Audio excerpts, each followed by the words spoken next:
It is the Rob Brownless Show this morning. Cole Bryson with you, filling in for the Rob Brown. It's always a pleasure filling in for Rob, and we'll do it today. I don't know if it will live up to Rob Brown quality or not, but I'm here. Lonzo is here. Lonzo just seems so overjoyed this morning to be here with me. It's kind of offensive, but yeah, I'm. By the way, we're live on stream on Facebook and YouTube, and I quit. Lonzo's done. He's leaving, and that's how you're going to get him today. And we appreciate. Glad to be with you. We appreciate you tuning in this morning. Again, Cole Bryson filling in for the Rob Brown. You can find us on Twitter. I'm on Twitter as well. Very easy to find at the Cole Bryson. Is the way that you can reach me on Twitter at the Cole Bryson. Love to get your thoughts during the show. If you are one of our streamers, good to have you on this morning. And we already got some comments going in the stream this morning. Obviously, the phone lines, when they are open, you can get in touch with us that way as well. 844-326-3663. So much to get into. So much from last night. Lonzo brought me a he brought me just now a gold, man. It is gold. It is a quarter-inch adapter. Is the right term for it, I believe. Yes, it is. It is gold for those of us in radio. You have to hide them. You have to protect them because people will steal them, borrow them, and also don't bring their own too, right? Well, borrowing and forgetting to bring them back is still kind of stealing, I suppose. What in the world did I witness last night on national television as a Monday night football game? Oh, just awful, Lonzo.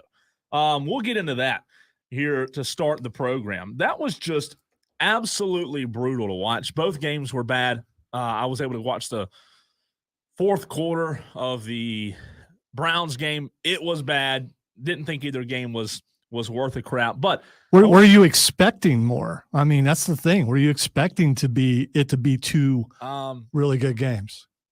No, I wasn't expecting it to be. I had some skin in the game in the Panthers game, but nope, it did not. Nope.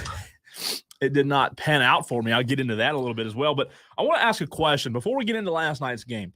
A question for the audience, and I'll get to this several times during the show. This was an experience of mine driving in this morning, and I want to know your thoughts, Lonzo. Why are you showing your Ohio State crap? First of all, it's quality. And we're live on stream where questions are being asked. Right, and so I can answer a question for the stream without actually speaking because I'm a broadcast professional. I have a question for you, Lonzo, for the streamers, for our listeners. I really don't know the answer, and maybe somebody out there does. Lonzo, you're very intelligent. You've been around for a long time, longer than I have. I'm just old is what he means. All right, here's my question. Is it against the law? And if so, what is the penalty if there's traffic, right? Like, let's pretend you like doing pretend situations, Lonzo? Yeah, they're hypotheticals. Hypotheticals. Which we are told that people should never do on radio. At least I heard that on some show. Well, not this one, though. Hypothetically, you're sitting on 85 in traffic, right? And hypothetically, you use the shoulder to avoid traffic and go around traffic. Is that like bad? Like, could you go to jail for that?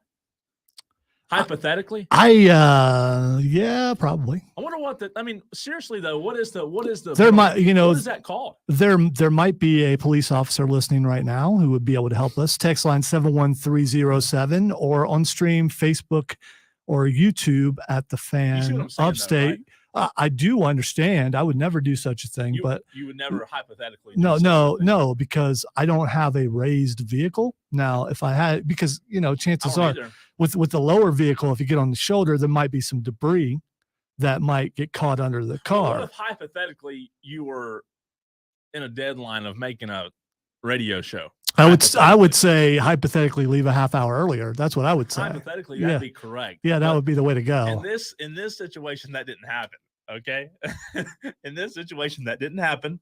So, I didn't do it for long. I may have done it on an exit ramp and kind of. See, you just lifted the veil. We were still being hypothetical. Now you've admitted that's the admission I is. forgot to say Yeah, that's not good. Let me back up. I invited police officers to. Now they're listening, and now you've admitted to your guilt. Hypothetically, yes, I forgot to use that word. So let me know. I don't know. I want to know. Chatter on the stream says it's the alpha lane. The alpha lane. What does that mean? That means if you're an alpha, you decide I'm not waiting. I'm going to go this way. JD said it's called an emergency lane. Is that right? It's shoulder. Well, it's more for if you have an emergency, you pull over. Yes. Well, I had an emergency. Not hypothetically, it was an emergency. Not it's an emergency. I have to pee or emergency. I'm not going to sit here. Not that kind of an emergency. I guess emergency is a broad word, and it depends on how the individual, defines it. Hypothetically, it was a very short distance, but hypothetically, I've said that word so many times now I can't even say it.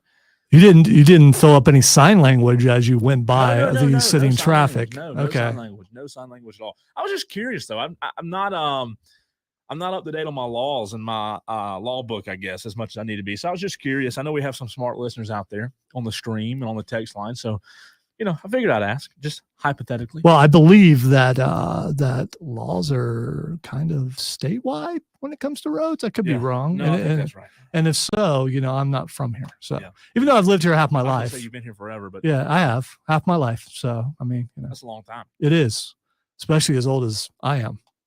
All right. First of all, why are we forced to watch 2 games on Monday night now instead of 1? But secondly, I don't know which game was better. I guess Steelers-Browns. I went to the Panthers game last night, Lonzo. It was terrible. It was probably looked like there's plenty of room. I mean, if you want to man spread or or just hey man, let's scoot over a seat. You got room. That type of thing. Looked like it. There was plenty of room. There was a good many of Panther fans there for a Monday night. Maybe 20% Saints fans. Not a ton of Saints fans either. As you would expect. But I'll tell you this, those Panther fans, man, you got to give them credit because they at least care. Like, they'd get a first down for the first time in 30 minutes last night, and it'd be, the stadium would explode. The stadium would erupt. Last night was probably one of the worst games I've seen in person in a long time. It was embarrassing. It was pitiful. I even questioned. And again, I'm not trying to overreact, because I think sometimes we do overreact, but sometimes I think you have to use the eye test, Lonzo. Both sides of the football. Let's start with the hometown Panthers, right? Not to overreact, but, man, through 2 games, Jalen Hurts has the lowest completion percentage and the lowest. Why are you talking about Jalen Hurts? Did I say Jalen Hurts? You did. I was sleep deprivation. Bryce Young. You mean Bruce Young? You said Bruce? Yeah, Bryce ain't showed up yet. Yeah, that's true. Bruce is the guy that's playing right now. Bruce is not very good. Where did I get Jalen Hurts from? I don't know. Alabama? Probably. Yeah, that would be the reason. I would say Jalen Hurts is probably a better quarterback, at least right now. Bryce Young, then. Let's talk about Bryce Young. Bryce Young, through 2 games. And again, I retweeted this last night, and I will give credit to. Let me see who tweeted this out. David Newton, Panthers reporter for ESPN. Good friend of the show. Have him on a good bit anytime I host. David Newton says that according to ESPN stats, Bryce Young, not Jalen Hurts, not Bruce Young, he has averaged just 4.2 yards per attempt, the 3rd lowest mark in NFL history through a player's first 2 career games. That is bad. It is. It's not good. That is bad. I'm just, I just want to throw this out there I can look this up, I suppose. I wonder what CJ Stroud's stats are right now. I'm just, head to head, CJ versus Bryce. I mean, because you could have had CJ Stroud. Yeah, but is he looking remarkably better, Lonzo? How much harder could it be to look better? Right. You just complete 4.5 yards per pass. Not overreacting, but Bryce Young doesn't look ready for the NFL at all. I don't know if they should have started Andy Dalton and let Bryce get his feet wet at times and come in certain situations. Again, I don't want to overreact, but on the Panthers post-game show last night, there were thoughts and concerns about Frank Wright. There were thoughts and concerns about Bryce Young. Panthers 0-2. If you look at their schedule, Lonzo, that gets even scarier because you don't see many wins through the first 6 games for Carolina. Again, I don't want to be Mr. Overreaction, but Bryce Young to me doesn't look NFL ready at all. All right, here's the thing. I was at training camp one day, just one day, but one day was enough. It was for fanfare day to see that Andy Dalton is right now the better quarterback. Yeah. He's more crisp with his throws. His decision-making is better, and he's a veteran. He's been around for a long time. He did play at a high level when he was at Cincinnati for a while, so it's not like he's been a scrub the entire time. I think the coaching staff made a mistake making him the starter. I think they should have started out with Andy Dalton in there, and I think maybe they were afraid. I think Bryce Young starting had to do with getting butts in seats, and it's not working. Yeah. Because from what I could tell, there were not that many butts in seats. And I have been in that stadium when that thing was packed. Yeah. And several times I've been there when it's packed. I think Bryce could have benefited for several reasons off the bench, Lonzo, but you said Andy Dalton's experienced. You know, as a quarterback in the NFL, we talk about it with other quarterbacks. You get so much credit for being a veteran who has been in different systems and different offenses and has seen different defenses for a number of years. And, man, Andy Dalton has – again, I'm not saying Andy Dalton's the answer. I'm not saying Andy Dalton's the guy. I'm just saying that I felt like, all right, you started against the Titans and the Saints. Neither team was any good. We'll get to the Saints in a minute because they have their problems as well. But Atlanta and the Saints. Was it Atlanta? And the Saints, yeah. The Saints started with the Titans, I believe. Yeah, they did. They did. You started with Atlanta and the Saints. I felt like Andy Dalton could have won one of those. I mean, I think he could have won yesterday. Yeah, for sure. All you had to do last night was score a touchdown. But here's the problem, and people start getting mad at me. I had a problem with this from the beginning. He's too short. He just is. He cannot see the open receiver, and it's a shame. And I absolutely do. I do think that his height comes into play. I was at the doctor yesterday. Okay. And the doc, because I was wearing Panther gear yesterday, and everyone said, "Do we have a chance?" I'm like, "Yeah, I don't." And they acted upset that I said I didn't think so. Right. And it's because of him, because he doesn't have the confidence yet. He should have sat for a while, watched Andy Dalton to see how a pro does it, and then come in later on. I don't think it has anything to do with his height. It absolutely has stuff to do with his height. Did you see him in the huddle? Yeah, but the huddle's not where you make plays. No, you're right. But, if you're standing behind someone who's 6'5", you can't see. I mean, you got to look in between. And if those gaps are being filled by a defensive line, you can't see over them either. I had guys who were 6'3", 6'4". Did he roll out and things like that so he could get a clear path? And there are offensive line problems. There are a lot of problems, but I think a more polished quarterback wins that game last night. I agree with that. Because the defense played well enough. I think they should have stuck with the running game a little bit more, which they did not. Yeah. They didn't get Hayden Hurst involved at all. Right. At all. Because you couldn't see him. Again. My doctor yesterday said, well, Drew Brees. I was like, dude, there's only one Drew Brees. Everyone uses that example. Has there been another person that height who's done that well? No, because there's only one Drew Brees. Stop comparing people to Drew Brees. That's an easy reason to say he's not going to be any good. I'm not saying you're wrong. I just think how's that working out in Arizona? He's still running, I believe, for his life. Well, he's not playing right now because he keeps getting hurt because he's too small. Well, again, I don't completely disagree with the fact that height impacts his play. I just don't think the problems right now are because of his height. Could they I have been told. We've all been told how smart he is. Yeah. Are you seeing it? No, but look what he's worked. Listen, Lonzo, let's talk about this though. I mean, what we're not talking about is this is not college. Yeah, chatter on the stream says isn't Brees 6 foot tall. I think he is, and you know what? Bryce is not 6 foot tall. He might have been in cleats, but no. The more important point is, besides his height, is, and we were talking about this at the game last night. This is not college football. Everybody in the NFL is fast, Lonzo. Everybody has size. This is not as good as Alabama is. It's a pyramid. You pick the best guy on your team. He's one of many in the NFL. So that's my point. Yeah, Bryce has. But it sounds like you're making excuses. No, what quarterback does? It's funny. I said C.J. Stroud, and suddenly he's trending. Well, what quarterback does come in and impress us in his first 2 career games ever? You know, Cam Newton. Cam Newton's an outlier. You got to give quarterbacks time. You got to give quarterbacks time to get a grip. I mean, not even just quarterbacks, guys in general who come from college into the NFL. I mean, there's a learning curve. There's definitely a learning curve. Not everybody picks it up and has an RG3 rookie year, right? Not everybody does what he did in his rookie season. I just think that there are outliers, and Bryce's height. Am I saying that his height will never impact his game? No, I'm not saying that. I just think right now it's probably low on the list. Here's the thing: if I don't use his height for an excuse, then what's the excuse? Then this is his second game in the NFL. Okay, all right, fine. That's maybe the coaching staff should have thought about that. Would you agree with that? He's on a bad team. He's on a team that could be better with a better quarterback. They're a bad team. I'm not going to say bad. I would say they're borderline bad. Like they're bad. They have the offensive line wasn't good last night. The defense good? Or let's get to the other side of the coin. It was Derek Carr. Yeah.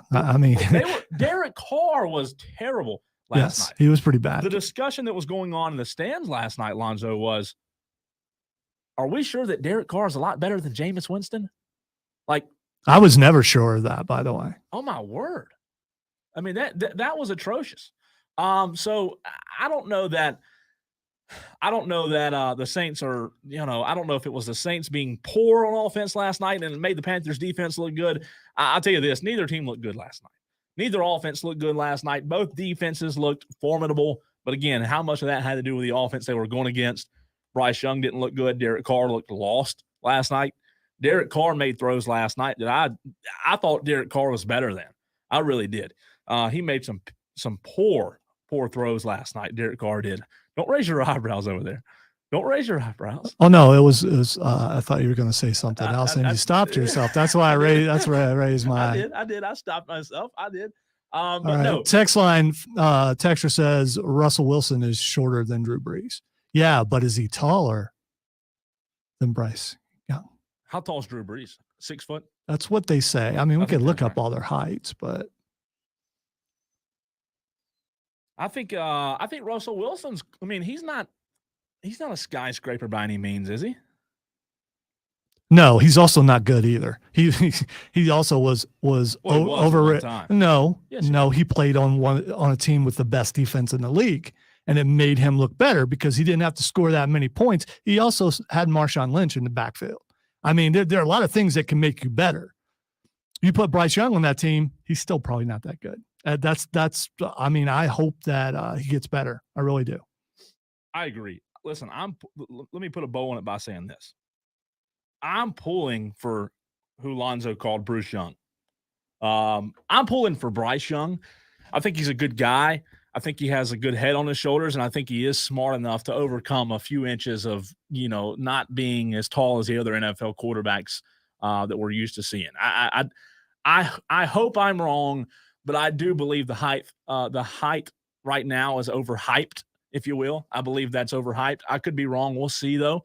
Well, people said to put that away, and that's not no. And he makes up for it and how smart he is, and correcting coaches about how play is and all that kind. But I haven't seen it yet. I want to see it. But you're playing Atlanta. You should be able to compete against Atlanta. You should be able to compete against New Orleans. You're playing your first 2 games are against guys in your own division. And you're not winning. Everybody else in that division. Is Justin Fields winning? He's not. No, he's not. There are a lot of tall quarterbacks who suck. I just want to say everybody else in the NFC South is 2-0. Yeah. Falcons are 2-0. Bucks are 2-0. Saints are 2-0 now after beating the Panthers. That's still a bad division. Don't let the records. Oh, I agree with you. I still think, and I said this like a few days ago. I think Tampa Bay might be the best team. Can you believe that? Goodness gracious. Yeah, I've always How thought is Derek Carr getting outplayed by Baker Mayfield? I've always thought Baker Mayfield got dealt a bad hand. I mean, he's been in situations where he couldn't succeed. And in this case, he goes to a place where Tom Brady just left. So a team, even though the team wasn't that good last year, there's still enough of what Brady had built there for him to function in. And it might be actually the best team that he's been on. And he won when he was in Cleveland. Could be. Mad Chatter says Miles Sanders is not who we thought he was. How do we know? How many carries did he get last night? Not many. Yeah, I mean, the offensive line wasn't good. Like I said, man, it was not good. They weren't blocking. They couldn't pass protect or run block last night. It didn't matter if Bryce had the ball or if Bruce had the ball or heck, if I don't know if Jalen Hurts. I don't know if even if he was the quarterback last night. I don't know if it. I mean, they could not block. They could not block last night. So again, put a bow on it by saying it was two terrible teams. All right. Sanders had 14. Oh. Yeah, 14 attempts for 43 yards, averaging 3.1 yards per carry. So, I mean, how many carries does it take for a running back to get going, really? I mean, he needed 20, 25, especially when your quarterback is struggling. Probably needed more than 14. Probably needed a little more creativity from the offensive play calling as well. But we'll come back to that. There's a lot to get to from last night's debacle, a terrible, terrible injury in the other game. We'll get to that. But coming up next, Lonzo, we will talk a little college football, a little local college football, if you will. The Furman Paladins, other than the loss to South Carolina, are having a spectacular start to their season. We'll talk to Dan Scott, the voice of the Furman Paladins. Next, this is Cole Bryson filling in on the Rob Brown Show right here on the Fan Upstate.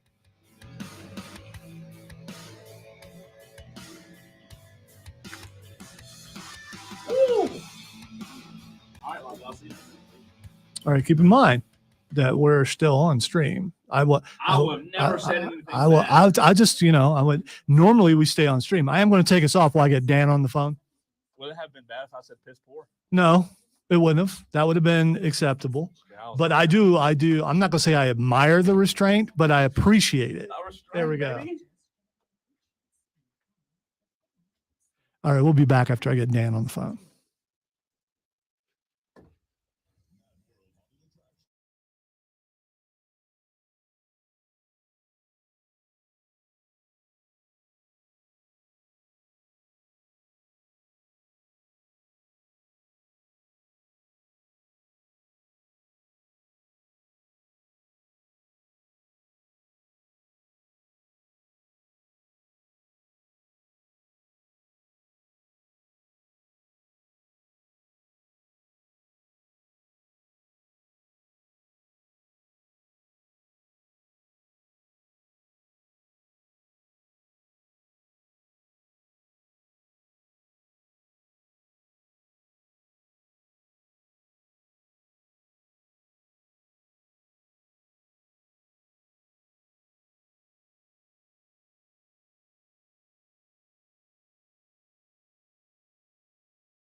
A beautiful, beautiful Tuesday. A little cloudy outside today.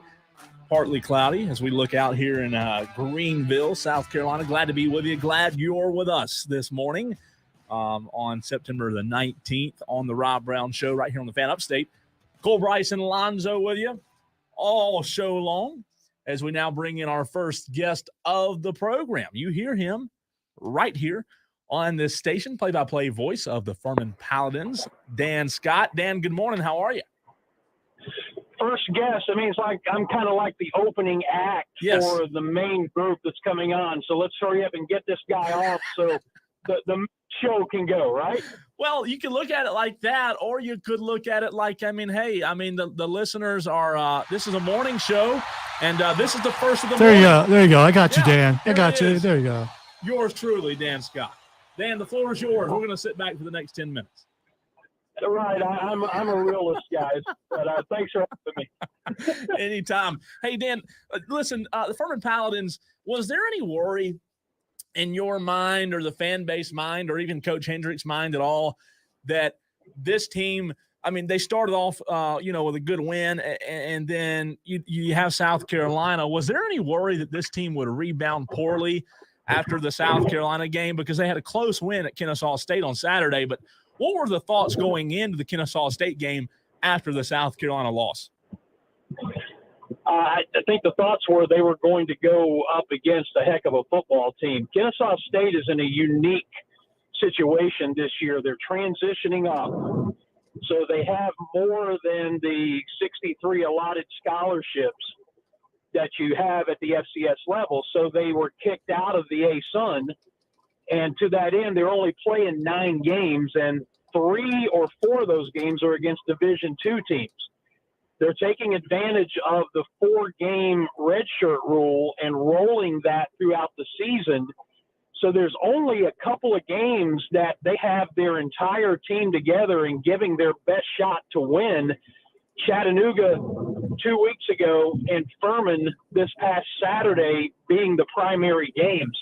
And I'm going to tell you, that Kennesaw State program is an absolute handful. I think they were 49-7 all time in that stadium since they restarted their program in 2015. That is when they have everybody playing a fantastic football team. And so I don't think anybody overlooked them. The coaching staff knew what they were going to get into. They knew the caliber of athletes that they had there. And, they were happy to get out of there with a win. Clay always says that that Furman celebrates wins, and they celebrated that one.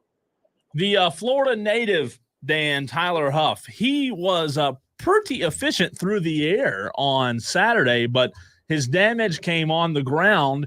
Did you guys expect that Tyler Huff would be, or could be at some point, not only your leading passer, but your leading rusher?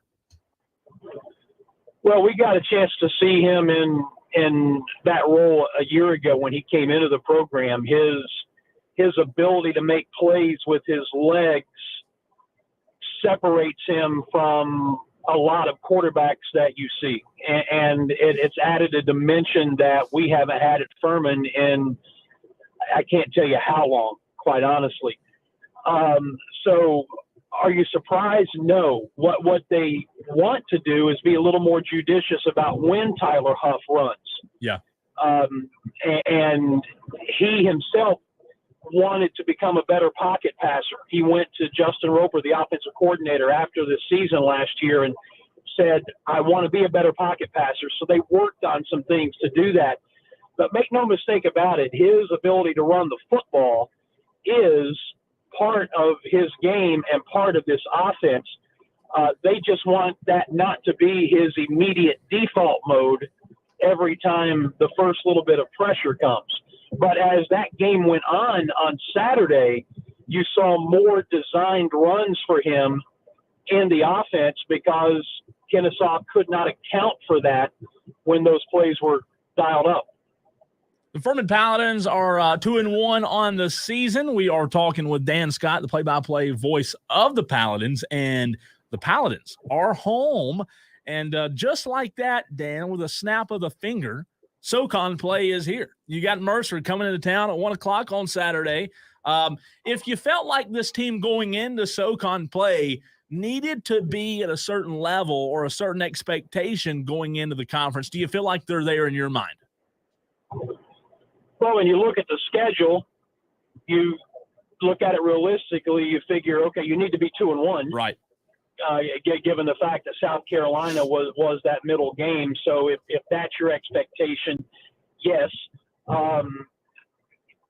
The fine-tuning of the expectations, I think there are some things that this team needs to get better at. Mm-hmm. They have not played a complete football game in all three phases yet, and that's something that Clay Hendricks has talked about on multiple occasions already.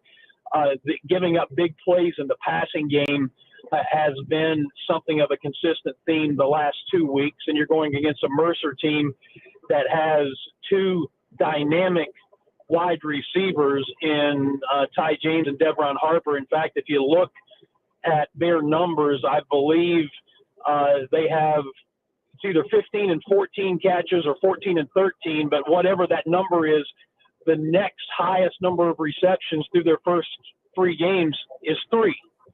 So they know who they're going to get the ball to. Everybody knows who they're going to get the ball to, and they get it to them anyway.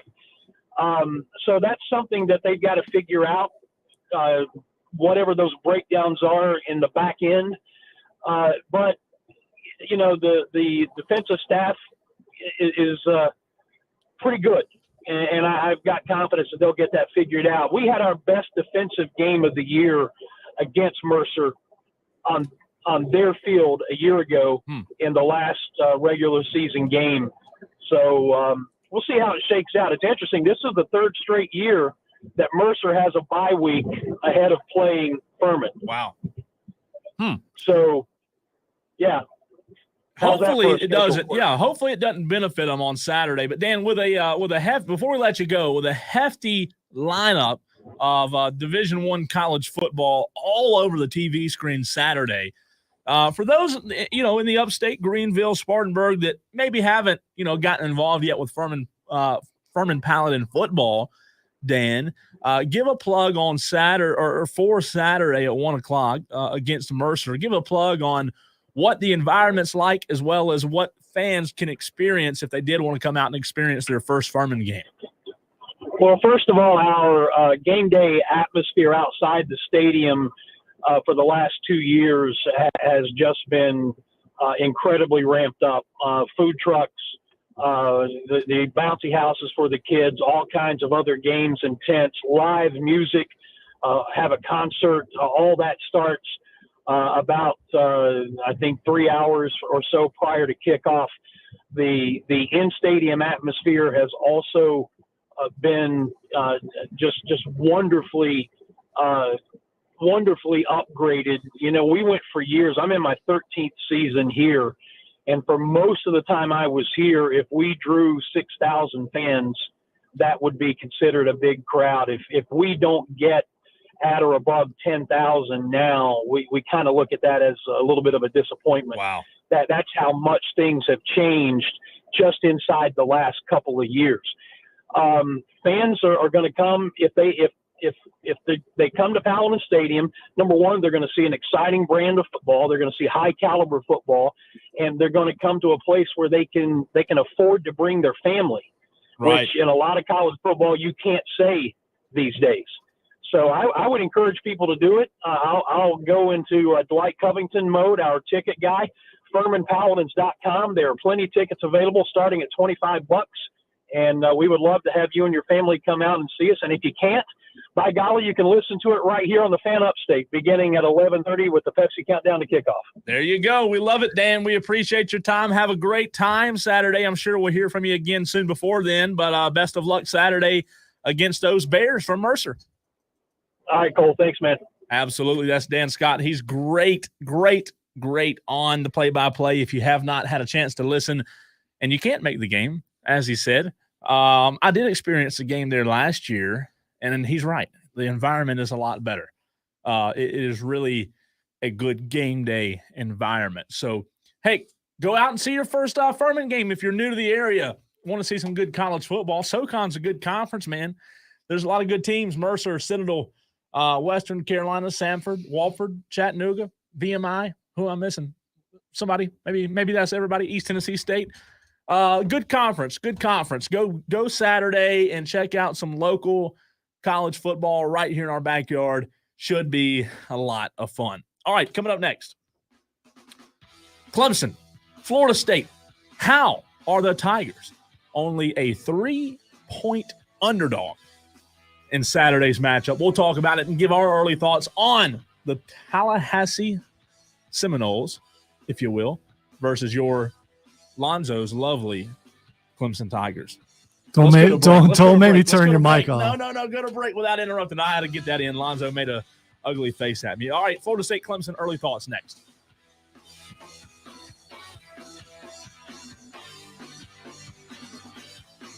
Hey, man, don't you mischaracterize me.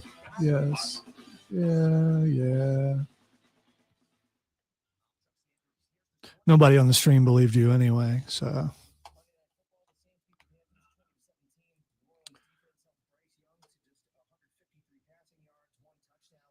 No, Chatter, he doesn't know what is, even though he was at WrestleMania last year or a year before. Was it last year or a year before? Year before. He was at WrestleMania.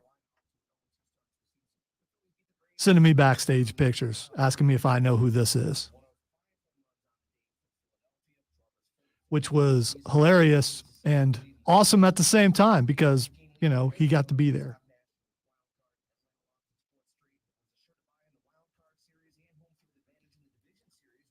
Is it better to be somewhere like that and not be a fan, or to be a fan? Because if you're a fan, you're going to be fanboying, you're going to be looking at everybody going, oh my gosh. And instead, you being there, you were able to take in the atmosphere and all that kind of stuff without being a fan. Yeah. So which is better? Would you rather be a fan at a place like that, or would you rather be, what you were? It depends what it is. If it was a football game, I'd rather be a fan. But wrestling, I think I was good in the way I was. Just like me, if I went to like Bassmasters, yeah, I fished before, but I'm not a big, but you'd still think it was pretty cool though. I would be looking around at like the production, at how they do things and all that kind of stuff. Don't turn it negative. No, I'm not. Do I have to talk in the mic for the stream to hear me? It helps probably. Just yeah. So predictions to Panthers claim. What does that say? Steven, why you spoiled, dude? What's wrong with you? You know what? We went through 2 segments and I hadn't even brought the Cowboys yet. So you can take that tweet and shove it, baby. I got to use the restroom. All right. When he's gone, we can talk about him. You have like 2 minutes.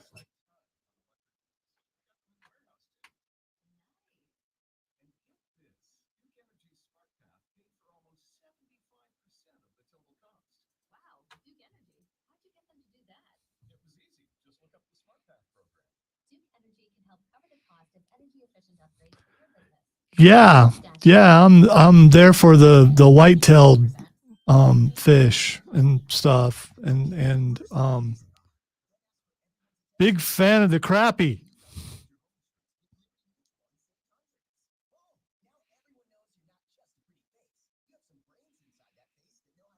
No, I'd be spending my time looking at whoever's winning and trying to figure out if they have more patches on their outfit than a NASCAR driver has. Because, I'm curious about that.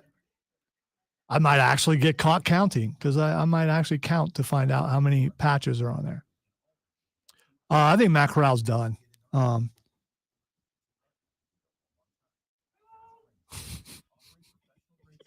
You're so stupid. They can't see it, but I can.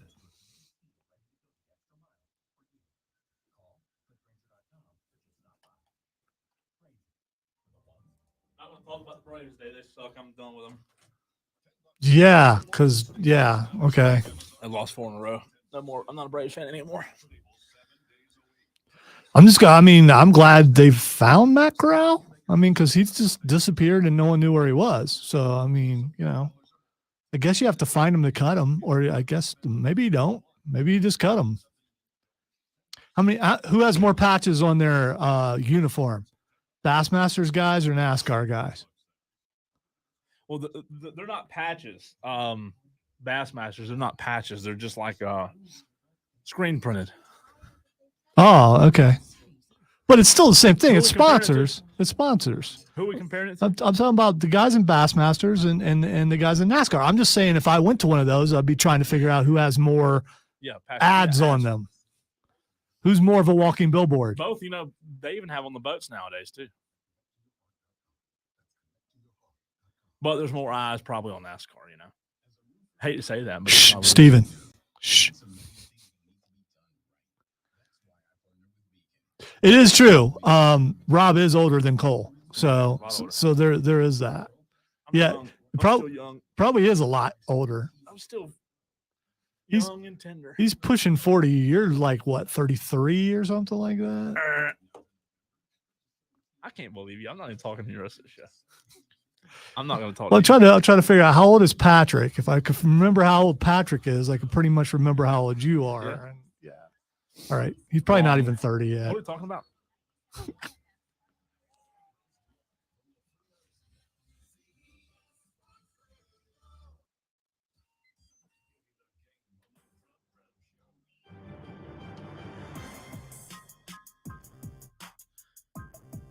It is the Fan Upstate.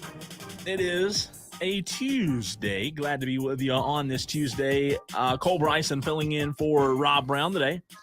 Lonzo is wearing his Ohio State gear. Didn't tell me it was Spirit Day. He doesn't inform people about. Well, here's the thing. First of all, I wear what I want to wear, and you're a company man today, so good for you. And you can see if you go to Facebook or YouTube or Twitter and the Fan Upstate. Yeah, you can see it on there. Or the Rob Brown Show, though. I think I put it on Rob Brown Show too. I don't know. He's not here, so who cares? Yeah, I try to wear the gear of whichever team has the biggest game this weekend. And I would say Ohio State has the biggest game this weekend as far as my fandom goes. Oh, yeah. Well, yeah. I don't care about any. Only your fandom. I mean, my goodness. Right. I'm a one team. You're gonna wear it every week. I am representing my. No, that's not true. If I say, if I'm a Clemson fan, but I'm gonna wear the biggest game according to the team I pull for, it's gonna be Clemson every week, Lonzo. By the way, I don't judge you by your fandom, but I'm a fan of 2 college teams and 2 NFL teams. If you criticize that, Ohio State and South Carolina. Yes. And the Chiefs and the place where you were last night. Panthers. Yes. Know that. Good to be with you, though. Is it? Well, see, Lonzo doesn't make any appearances on my program on Saturdays. Yeah. Excuse me. Should I say the word ska? That was incredible. Alex Guest even gave you a shout out last week on that. He brought that back up, by the way. So that was pretty impressive. That we should have pulled the audio from that and made it a promo, but always good to I just wanted to see if I could get you guys to fall out in Ingles.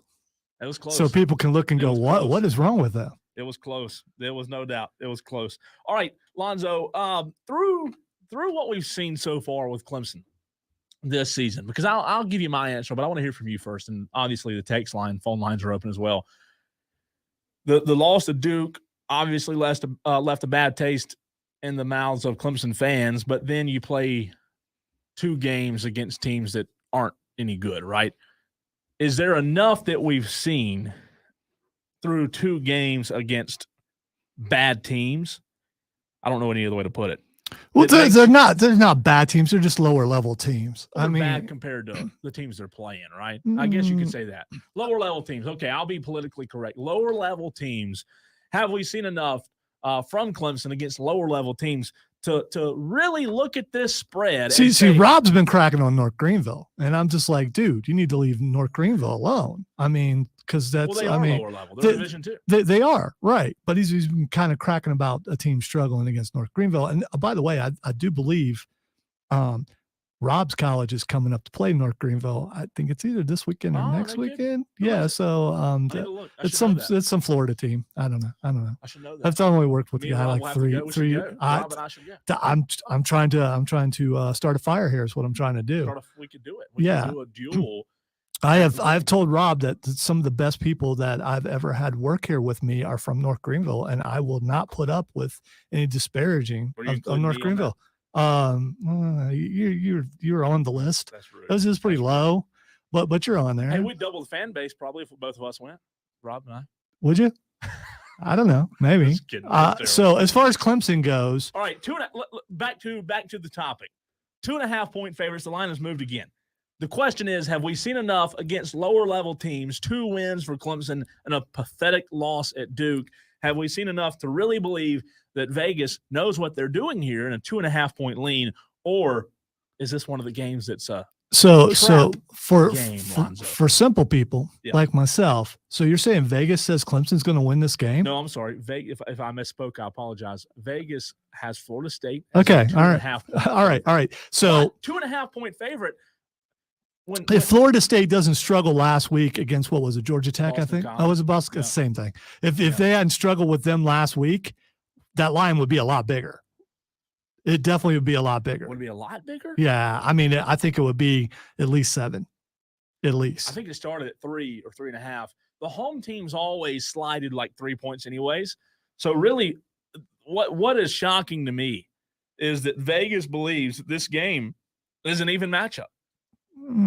Again, if Florida State hadn't struggled last week, I'd be like, come on, what are you guys looking at? That's what I'm saying. Is it a good old-fashioned Vegas trap game where they take your money and run? Here's something to be decided from 2 games of lower-level wins for Clemson. Here's my belief. Florida State believes they got something this year, and they think they're going to do the thing. And I think that they were looking past this past game to what's coming up. Because if you dethrone the reigning ACC champ, you're the man. I mean, that's just how that works. And Clemson has its weaknesses, and Florida State obviously looks at them and sees them. One of them, some could say, is at the quarterback. And has he looked better against lower tier teams? Yes, but they also lost to Duke. I think Duke's still undefeated though. So, and if you're Clemson and you have national championship hopes alive, however thin they may be, you got to root for Duke to do well. The computers are siding with the Seminoles, who have the 57.3% chance to win outright in the road game for Florida State. The models that pick this winner have simulated like 20,000 games, or simulated this game 20,000 times. And Florida State is a 57.3% chance, which it isn't anything near what I thought it would be. Conversely, the home side, according to the numbers and the odds, the home side has a 42.7% chance to pull off the upset, which is pretty good odds if you're Clemson fans going into the game, as poorly as you played against Duke.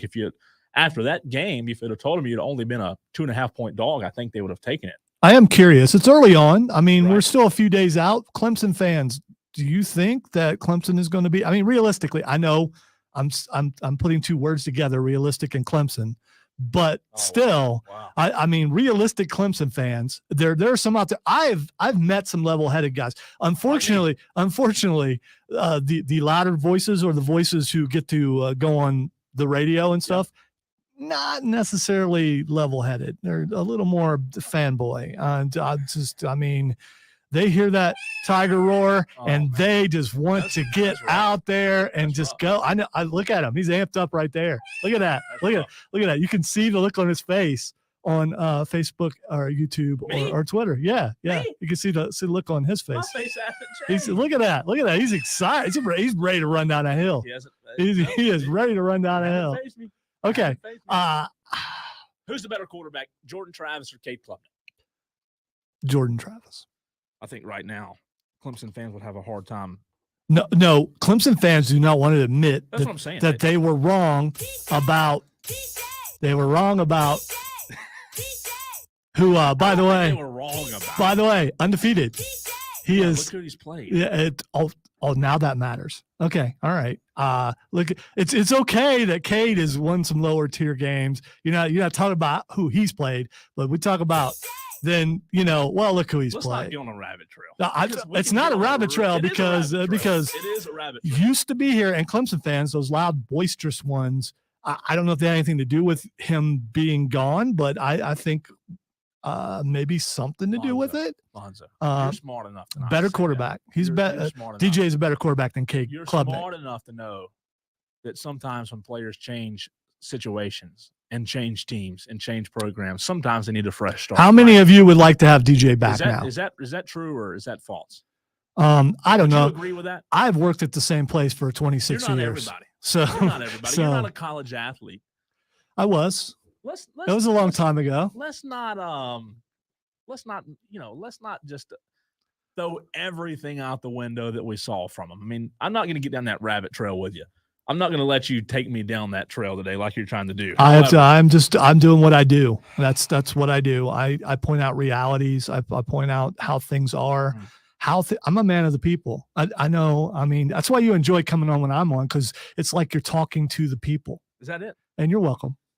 Jordan Travis, 53 of 84 this season, 729 yards, 8 touchdowns, 1 interception. Cade Klubnik, 71 for 107, 693 yards, 8 touchdowns, and 2 interceptions. Not a terrible difference. What are you doing? What do you have a oversized mug that you're sipping out of? It's water. You saw me put the water in there. I didn't see you. Yes. That is. It's actually. That's a little extra. The Kansas City mug. I mean, that's a little much. It's. You should see my underwear. It's strawberry kiwi, Propel, which is it's delicious. I mean, you should try that.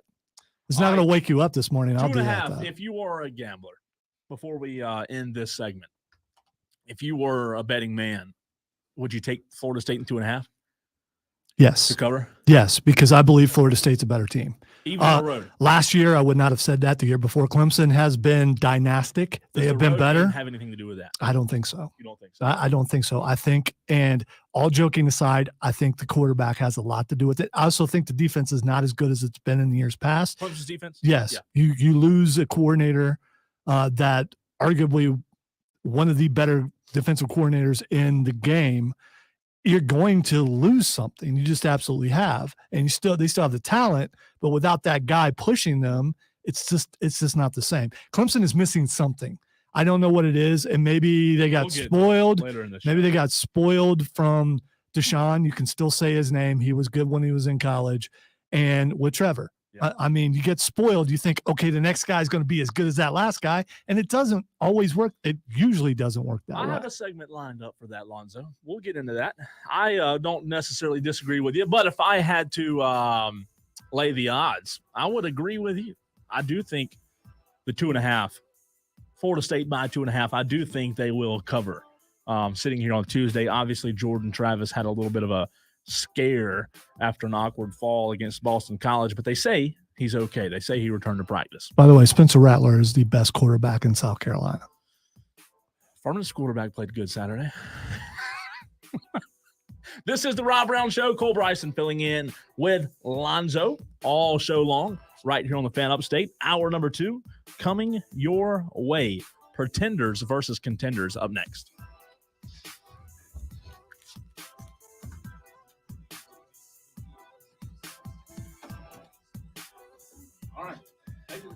I mean, I could tone it down because you're here. I mean, I could do that.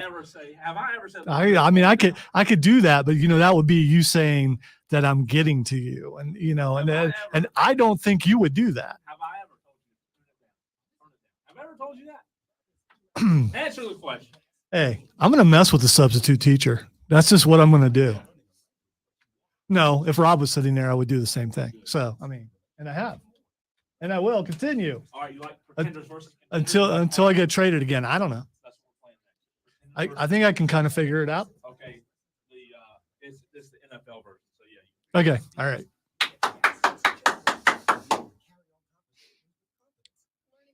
We're ready to go, baby. We're ready. Fired up. I hope Rob is reading that, Steven. I really do, because I don't know. No, I think Tara would come out of that room and bust you up, unless you wait 5 more minutes. Although she might be recording a podcast at that time. That is No. She's wiry though. I mean, she got quicks. I mean, I don't know if you got quicks, but she's got quicks. Yeah. I mean, that's That's like slow-mo compared to her. So yeah, it is. What's the stream talking Football, man. about? Why have I seen Matt Corral's name on here like 100 times? Because he used to be with the Panthers. He's been released by the Patriots because he just like disappeared. He just walked off the campus or whatever they call it and disappeared for a while. Released by the who? Patriots. At first, he was released by the Panthers. He went to the Patriots. Yes. Mental health was speculated, but I don't know for sure. That stinks.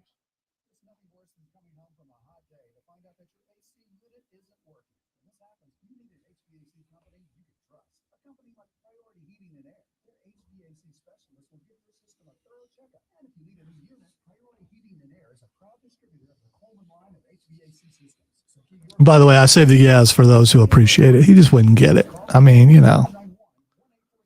You say one little thing. You talk about Clemson fans. You say one little thing about. I say my comment about. You said Rattler's the best quarterback in the state, and my comment about the Furman quarterback played good.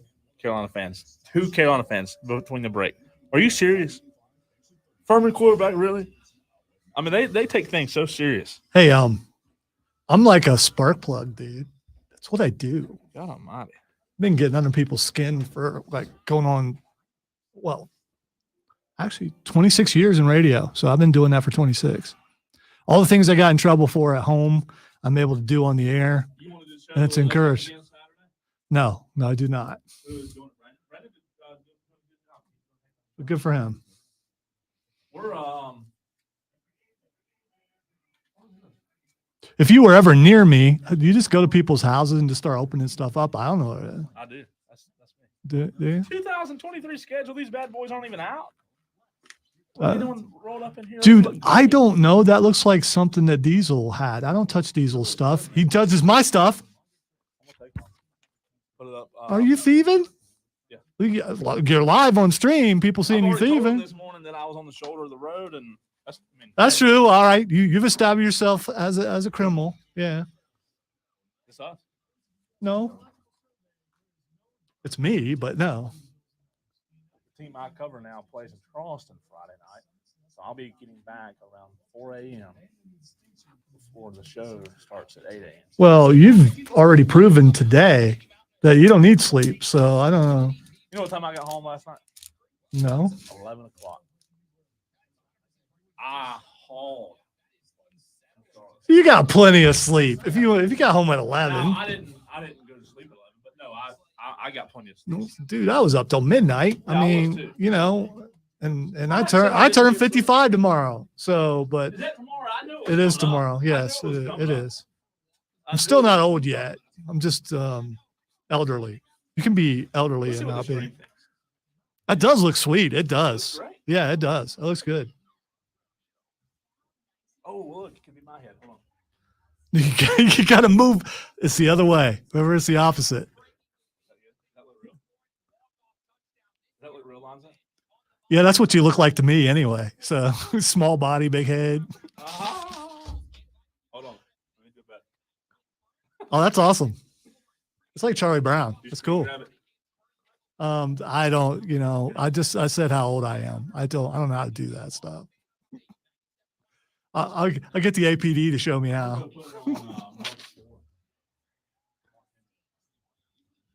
This is us, by the way. Crap. Forgot to do something. You're distracting. Chair's kind of bouncy today. You notice that? You can go to the other chair if you need. I mean, it's it's more sturdy. Woo!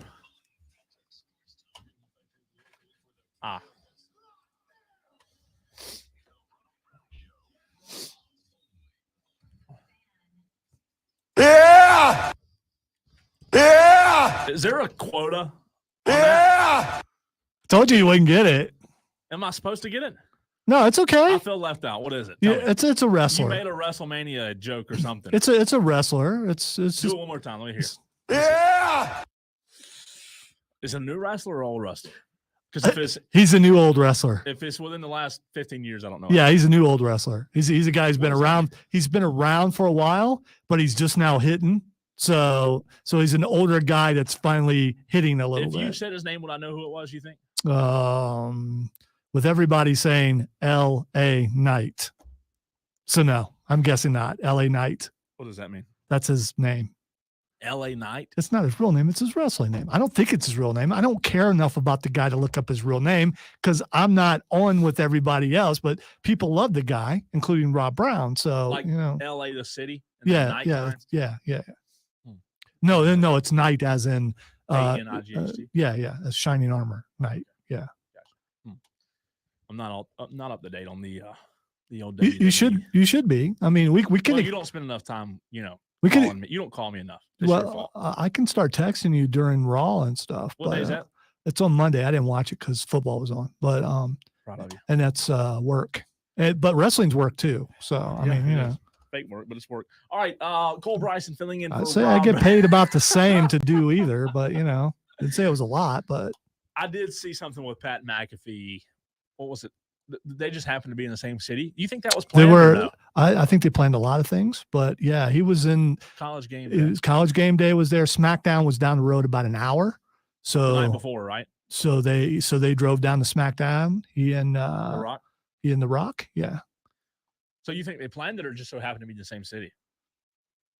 I think they planned it. They know ahead of time as far as SmackDown does. I don't think they went, you know what, SmackDown's here. Let's take game day there. I just didn't know if they knew that Colorado was going to be that big of a deal when they planned it. I didn't know how far in advance. I don't think that they picked that far in advance for College Game Day. I really don't. No, I'm talking about for wrestling. I mean, no, that was already there. The wrestling was already scheduled. For how you think a year or not even that far? I think maybe 6 months, just like we know Monday Night Raw is going to be here at the Well next month. Okay. And we've known that for a couple months. I usually do. Yeah. Cool. You invite me? You should go too. I mean, I know someone that could get you tickets if you'd actually show up. Yeah. If I actually showed up. I mean, you should go and look at the production. But you went to WrestleMania. So what is a smaller show compared to that? I still go. It's here. It's in town. I'd go. If you invited me, I'd go. Free food. You'd be there amongst all your fellow upstate people. Yeah, who are there. I'll do it. Place, it's always packed. It's a good time. Give me like a week heads up, and I'll be just there. Practice your woos, and you'll be ready to go. I can do Ric Flair. Woo! I know that one. See? Do you know this one? What? One more time. What? Booker T. What? That's not Booker T. I don't know. That's Stone Cold Steve Austin. I can name Come on. This is. You didn't say that. Tell me you did not just say that. That's Booker T. Okay. All right. Wrestling 101's over with, right? It is now time. Did you learn something? I did. Always do.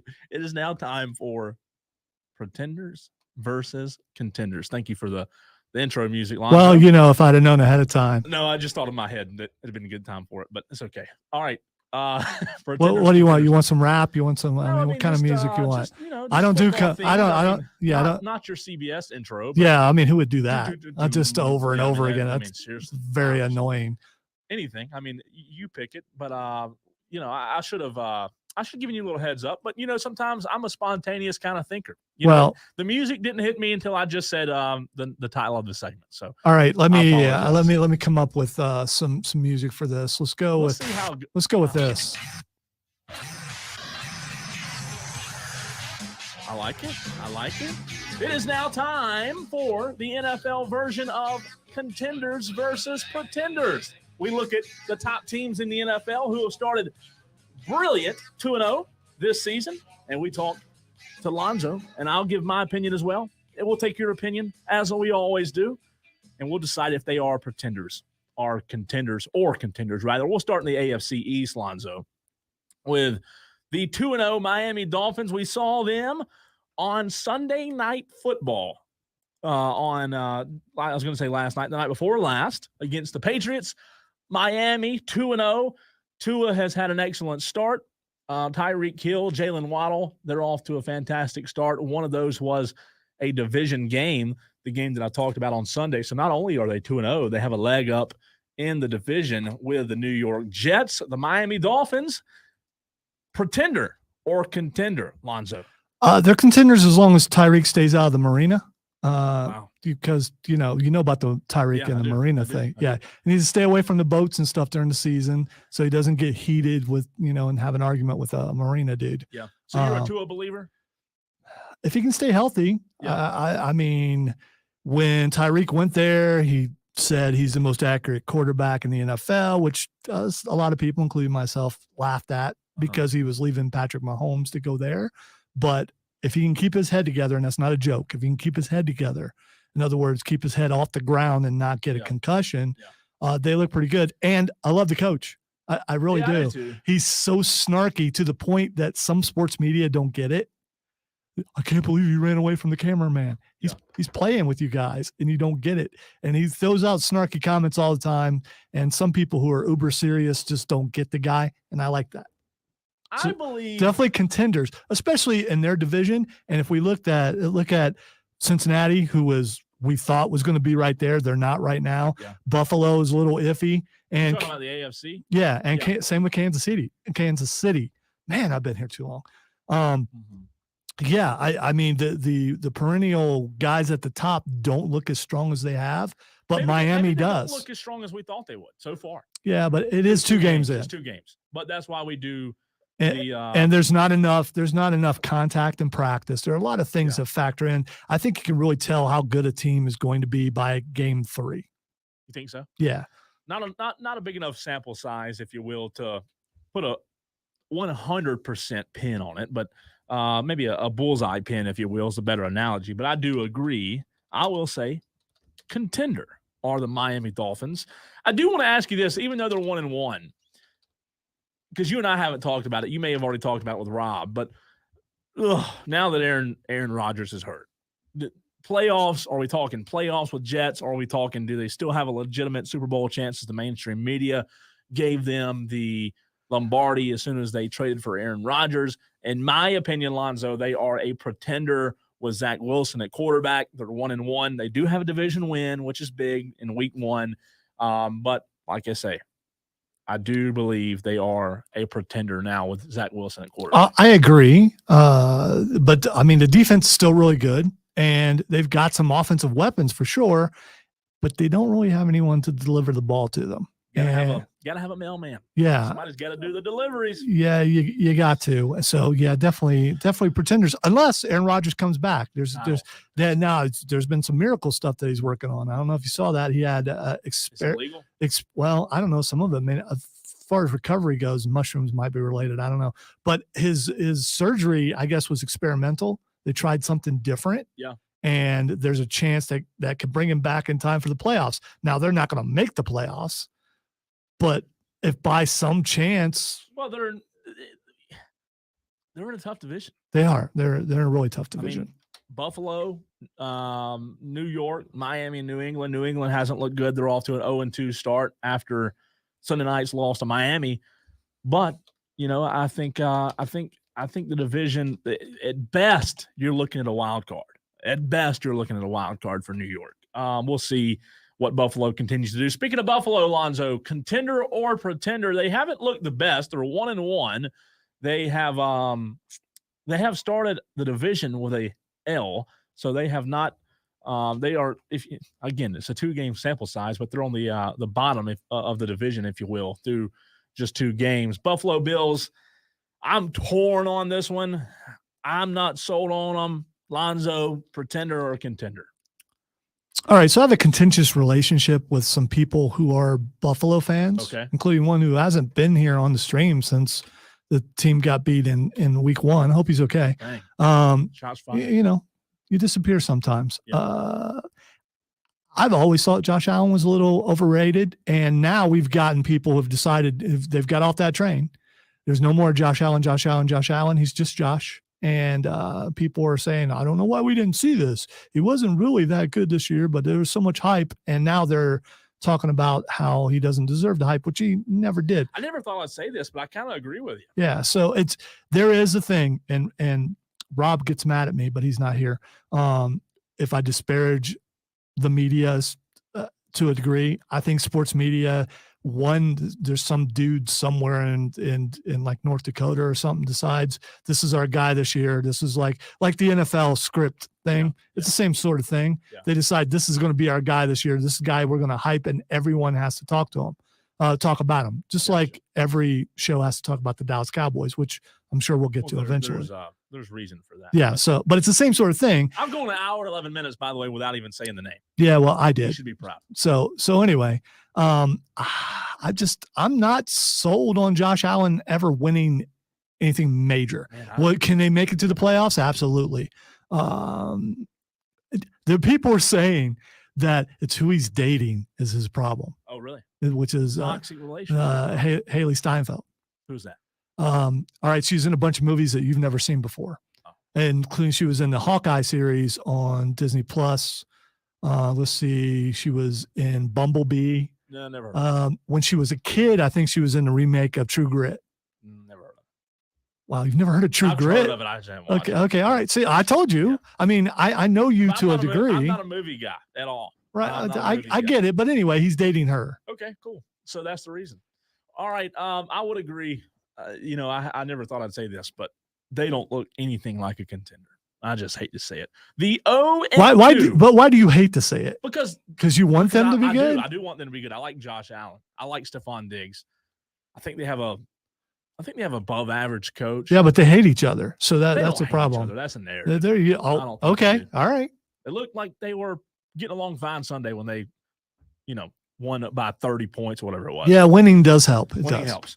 The 0-2 Cincinnati Bengals. Did you think 2 weeks ago that I would say that statement to open the hour number 2, Lonzo? The 0-2 Cincinnati Bengals. No, and it's not good. Not good.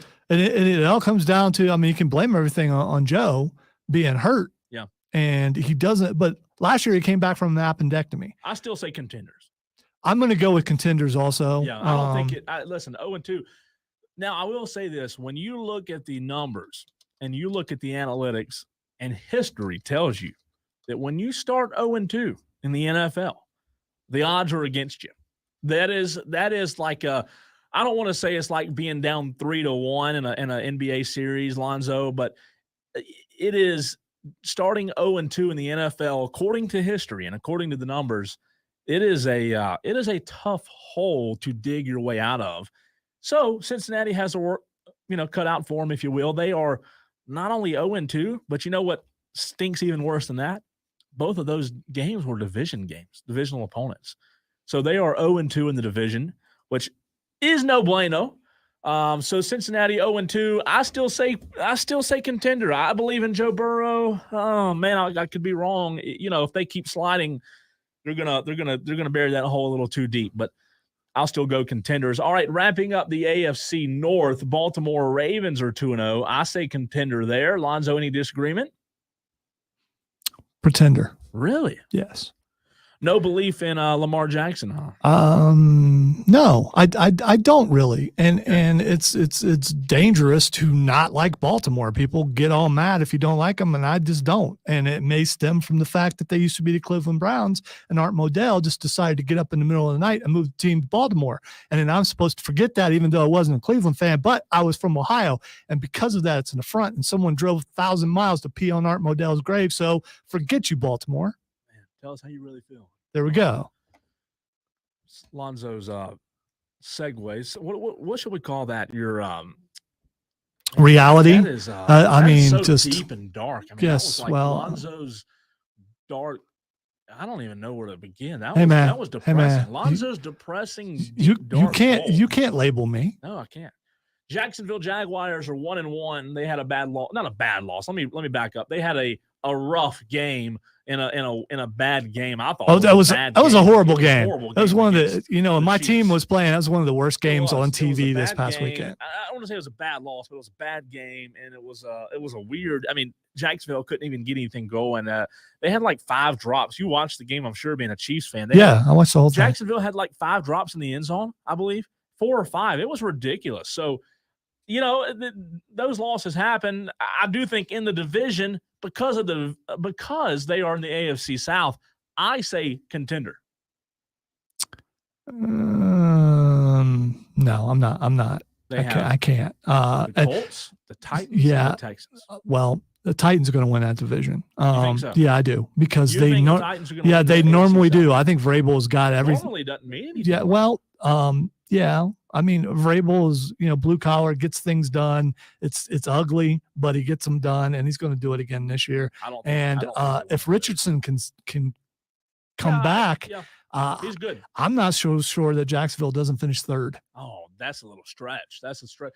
Doug Peterson and Trevor. I mean, what quarterback coach combo in that division is as good as that? It's not just about the quarterback, though. There's some quarterback coach combo. There's some better teams. If you want to go with that, fine. I'm not. Do you think there are better teams in the division, all around better talent? Tennessee.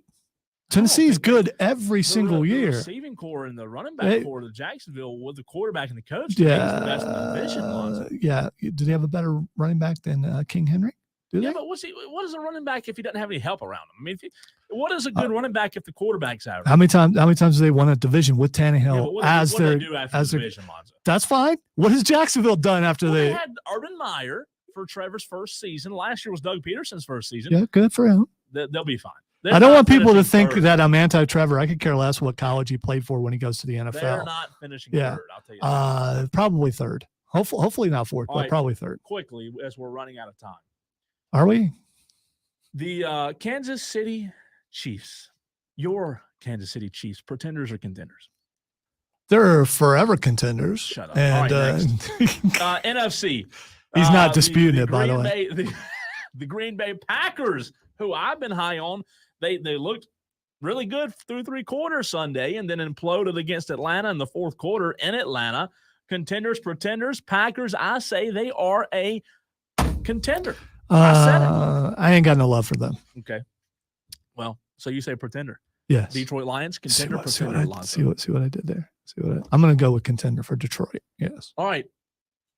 In the NFC South. No love, can we just skip love this division? because the quarterback is. That's what I would do. Okay. Can we skip the South? Can we just agree that there's no contenders out of the South? What, NFC South? Yeah. No, we should talk about the NFC There's no South. Contenders though, so let's just skip it. Well, to win the South, we're talking about contenders to. There's going to be win the division. Someone's going to the playoffs out of the South, and right now, I'm going Tampa Bay. Okay, Tampa Bay. I mean, that's a coin flip. You said it earlier. Atlanta, New Orleans, and Tampa Bay is 2-0. Carolina 0-2. The best division in football right now. Speaking of the best record-wise, San Francisco 49ers look like one of the best teams in football. I don't think there's any dispute there. They're definitely CMC, Bosa. Yeah, they're that team is purdy. They're stacked. Really purdy. I like it. All right, saving the best for last. What? So we're going to break now? You got a guest coming up, so we need to go to break. The NFC East, Lonzo. Saving the best for last. Who's in that? The Giants. 2-0 Washington Commanders. Oh, there we go. 1 New York Giants. The 2-0 Philadelphia Eagles and the 2-0 Dallas Cowboys. All right. So I'm waiting for your question. No, you already said the word all right as if you were already and interject your thoughts because you know where I was going. So you go ahead. Tell me contender or pretender, the Dallas Cowboys. Well, there's 2 in there. You have I think and Dallas. Both, in my opinion, are contenders. Both. All right. I'm going to go with Philly definitely as a contender. Dallas right now. Best team in football right now, so they're definitely is not the best team in football. They are. I'm going to go with contender just because the boss might be listening. Has nothing to do with you. That's a good idea. Good idea. You know, teacher's pet. We get it.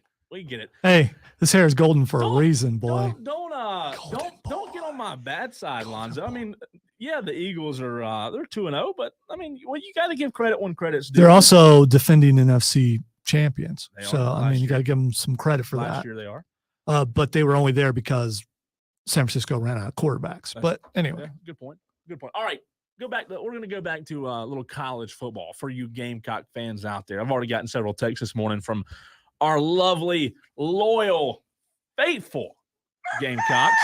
I love that. Thank you. Wake up. Do Wake up. It's you time to love get up. that? I do love You that. do. You I just appreciate love it in a that. farm kind of way, I really right? do. I mean, I felt like I was on the farm for a second, Lonzo. Wes Mitchell of Gamecock Central joins us next on the program. We'll talk all things Gamecocks as well as my personal vendetta against Shane Beamer. One thing that drives me nuts about Shane Beamer. You mean friend of the show, Shane Beamer? You can say what you want to say. Yeah. Okay. You can say what you want to Yeah, say. I know. I get paid to do that. So we'll talk a little Gamecock football next on the Rob Brown Show. Cole Bryson filling in with Lonzo on the Fan Upstate.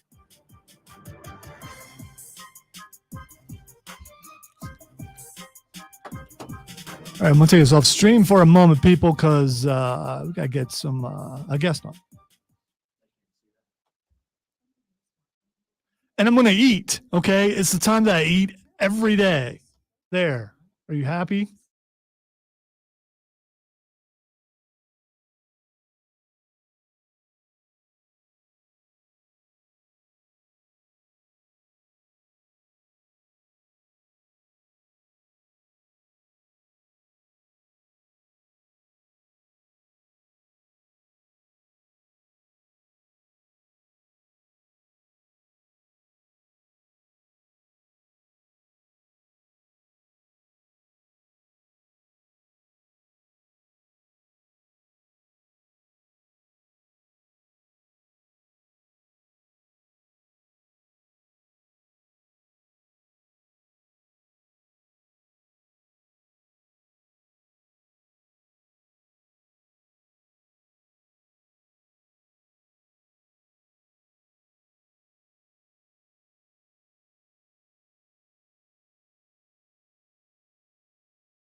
We're back with you on the Fan Upstate. Cole, Bryson, Lonzo with you on this beautiful Tuesday. Glad you could join us this morning. Several ways for you to get in touch with the program. You can follow me on Twitter. Get your thoughts in there at the Cole Bryson. Now I want to bring in our second guest of the program. Talk a little Gamecock football with you. He is Wes Mitchell of Gamecock Central. Wes, we appreciate you taking time to come on this morning, man. Good morning. How are you?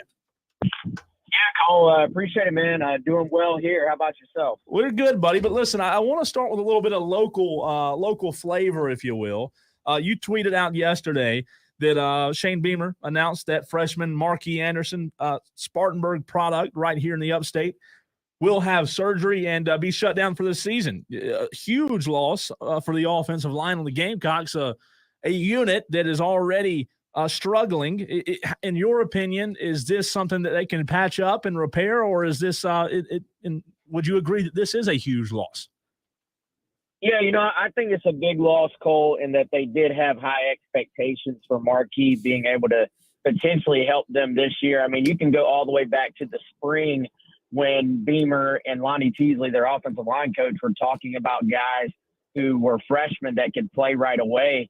Marquis was actually one of the first names out of Shane Beamer's mouth back then. And, there's been a lot of discussion, kind of about why hadn't we seen Marquis yet? Why was he not in the rotation in some of the preseason practices? And it actually goes back to this. He's kind of just been dealing with this nagging knee injury for most of the preseason, if not all of the preseason. And it was one of those things where they tried treatment. They tried some different braces. He was trying to gut it out and put himself in a position to be able to play. And, ultimately, it wasn't responding the way they wanted, and they decided the best case scenario for him, short term and really long term was just to shut it down, have the surgery, and then just be completely clean slate in the spring and then going into next year. So, obviously they had already been operating without him. Mm-hmm. He hasn't played at all this year, but he was one of the guys they were circling, saying, you look at sort of these freshmen that have started to play on their offensive line.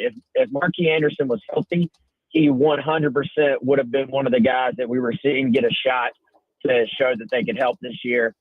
Instead, he will redshirt and give it a shot next year. Wes, I've had a couple of South Carolina fans ask me about that with him being a freshman, and you said it. If he were healthy, we would have seen him by now.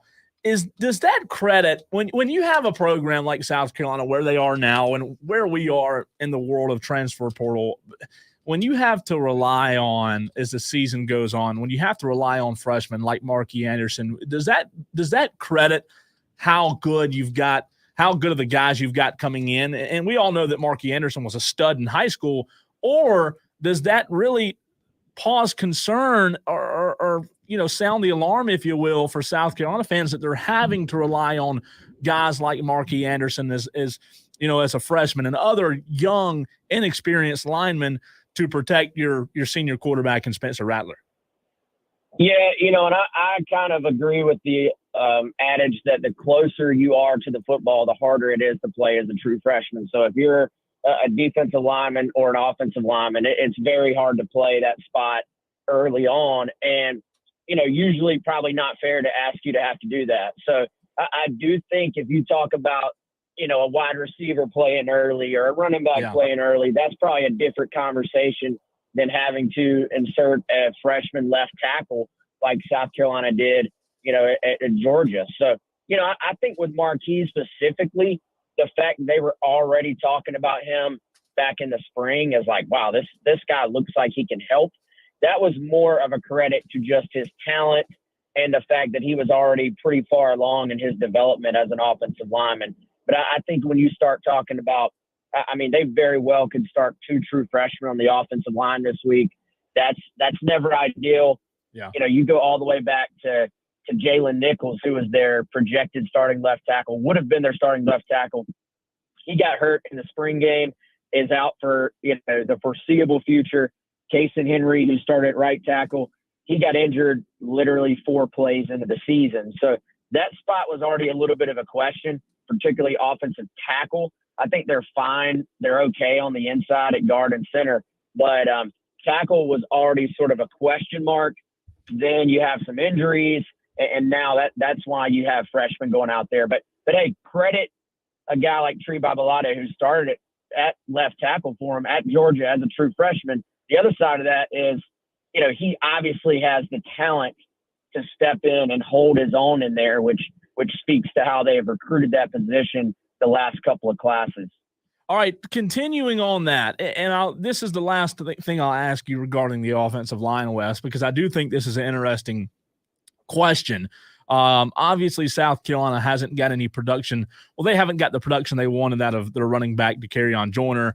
Obviously, Spencer Rattler was the leading rusher against Georgia. DeCarrion, I believe, was the leading rusher against North Carolina, but might have been 30 yards or something like that.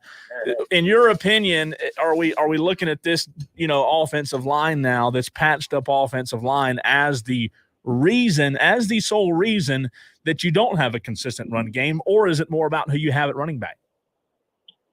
Yeah, I think it's one of those things, man, where if you were looking at a pie chart, it's partially offensive line play, partially, running backs needing to make another guy miss, here and there, and partially, frankly, some of their blocking on the kind of perimeter as well. You go back to the North Carolina game, there were some missed blocks from the tight end position, even missed blocks out there at wide receiver on some quick throws that I guess technically don't count as runs in the stats, but are really truly run plays, honestly. So I think for them, it's just a matter of having to improve all those areas. You kind of knew going in, DeCarrion Joyner playing the running back position for the first time in his career, it was going to be a lot to ask him to create something out of nothing. I think in an ideal world, you're inserting him in there and, giving him some room to operate, letting him get comfortable, letting him hit some big holes and kind of just settle in. That obviously hasn't been the case. So I think there's two things at play here. Yes, Mario Anderson, who I think has run really hard and shown some things. I think he does deserve to continue to get more carries as the year goes on. I'd like to see some more DJ Braswell too. But Joyner has also taken some, honestly, more flack than he should by some fans to this point, just because there just frankly has not been much room to run. And, to throw a shout out at another guy from up y'all's way, there's really not a Marcus Lattimore on this roster. No, there's not. You can just kind of just make something out of nothing. But even Marcus, ask him. Even Marcus Lattimore, one of the best I've ever seen at South Carolina.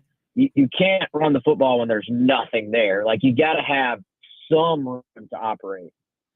No doubt about it. All right, Mississippi State, this Saturday, the Gamecocks have come out on the winning side in 7 of the last 8 meetings between the schools, dating back a pretty good while, Wes, as we're joined by Wes Mitchell of Gamecock Central. Mississippi State 2-1 overall. Biggest concern, in your opinion, for South Carolina going into this game to not, obviously when you look at what they have coming up, you try not to look ahead, but us media folks do. So you kind of look at this game, Wes, as a game you have to win if you're South Carolina. Yeah, you definitely need to win it. I think we throw that must-win phrase around there a lot, but I think if you're a South Carolina fan, even though they're sitting there 1-2, most of the fans are pretty realistic about where they are right now, and I feel like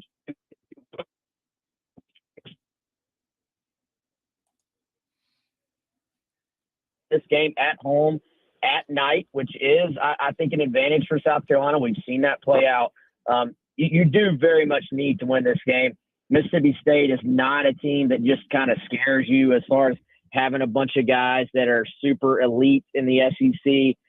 They've got a good quarterback, but he hasn't been quite the same, not being in that late, great Mike Leach system. Mm-hmm. And so, I think you look at Mississippi State, they've run the football pretty well.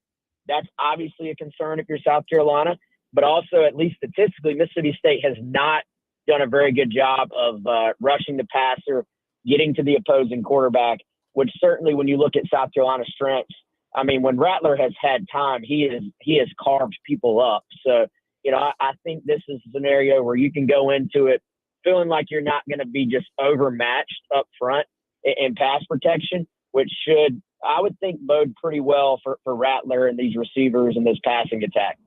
Wes, great stuff as always. Before we let you go, man, at halftime, pretty special. Gamecocks having his jersey retired. Do you think there's any way they'll let him come in for the second half and, help Rattler out? I'd love to see a little Alshon Rattler combination. Yeah, he probably has one or two more one-handed catches in his repertoire. Awesome moment for Alshon this week. One of the best I've ever seen, and certainly one of the best to ever throw on a Gamecock uniform. It seems like just yesterday he was flipping from Southern Cal to South Carolina on signing day. So that'll be a really cool moment.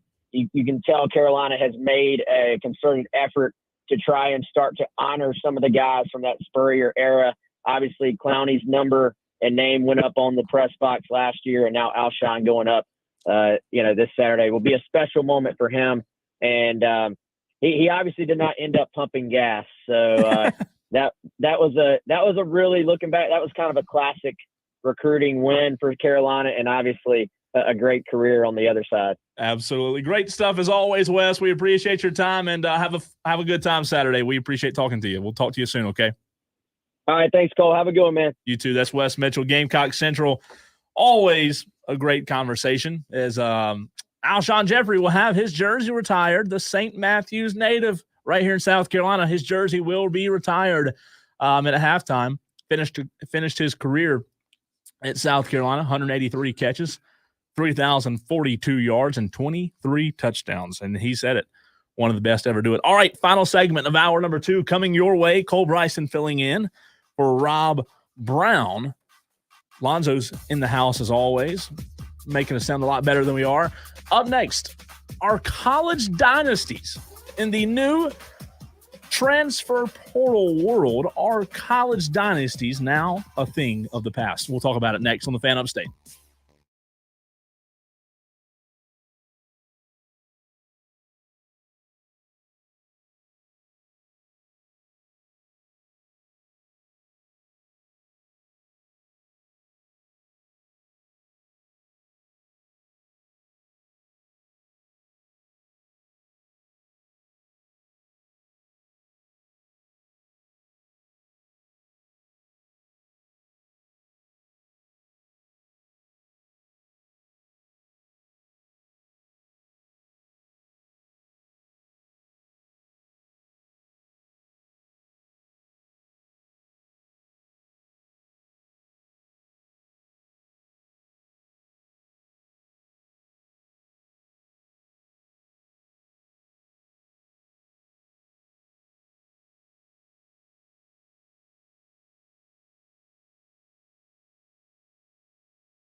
Warning to quit talking. No, it's a warning to talk to the stream. You know, last time I did this thing, I think Diesel had the camera light. It was in a weird spot, man. I think it was like here. You can turn the camera light on if you want. No, the camera. I think he had. Yeah, they just and they've got it all twisted up and stuff. That's not. It can be Lonzo. Yeah, well, that's true. I try to look out for everybody, not just myself. That's sweet. Yeah, it's a team thing. What can I say? Even though we are individuals together, we should form a team that goes out and defeats, everybody. But no. Read that last text.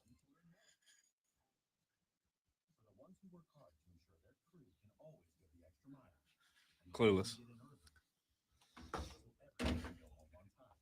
Yes. I mean, that's the most profound thing you said today was that word.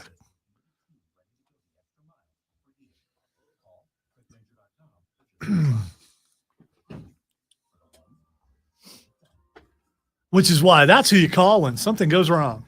No. It's not time yet. This break is a little bit longer because I had to add something that didn't play. I'm gonna read that text, that top one. That's funny. You go ahead. Contract.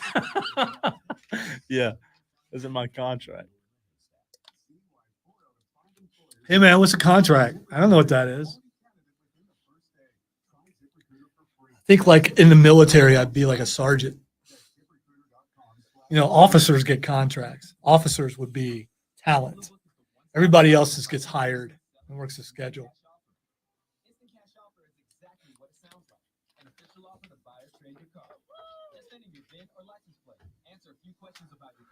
Talent. Someday I hope to get me some of that there talent. I hear tell it's a good thing. Haven't seen it for myself, but I heard.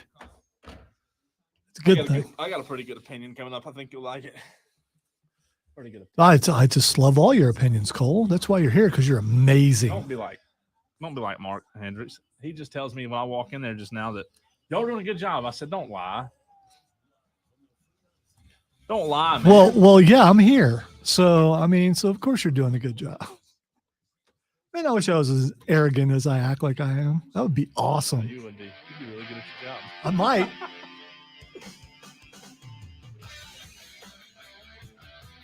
We're back with you on the Fan Upstate, the Rob Brown Show. Cole Bryson filling in for Rob Brown. You can reach me on Twitter at @DColeBryson. Lonzo's here as well. You can reach Lonzo on Twitter at... I'm waiting, Lonzo. I don't know your Twitter handle. I'm sorry. Tell the people out there. You can check me out on X. It's still called You Twitter. can check me out on X, on Lonzo, on WORD. Because I'm still on there, and we were required when social media started to do that. And I've just never changed it because, as we all know, I'm just lazy. No, not you. Not you. A texter text in from the 680. Cole, really? Was it on your contract that when you cover for Rob to not have a Clemson beat reporter? Another Gamecock beat reporter. Come on, man. I think the text. Yeah, it trails off. So if you click, if it's too long. If you click the info button, it just will show you things that start with fan. But if it's too long, it will. So if you go out of the info button, that's too much. But then you'll see everything from WORD also. That's too much. Yeah. I can't do all that. Yeah. So can you give me a minute to pull up my contract? I would like to see it because I want to compare our contracts and see if you. My contract allows me to cover for Rob. It's so funny. It's just the one guy that does that. I'm guessing it's a guy. We do talk Clemson. I'm a Clemson fan. I don't need a Clemson beat writer on the show when Cole is the biggest Clemson fan I know. Wow. I mean, he's got all the details. He's got all the insight, all the inside. Yeah, he's got all that, man. What do you need to know? You're going to lose to Florida State. No, it's not that. Stuck in his ways. It's not that. Over. It's because we have Gamecock people on here. So for some reason, they think it's politics and we need equal representation. That's not how that works. It is. All right, let me pull back the curtain here a little bit. I'm gonna pull back the curtain. It's a big curtain, but I'm gonna pull it back because I'm a big guy. I can pull back. You use two curtains or one curtain? Like in the shower.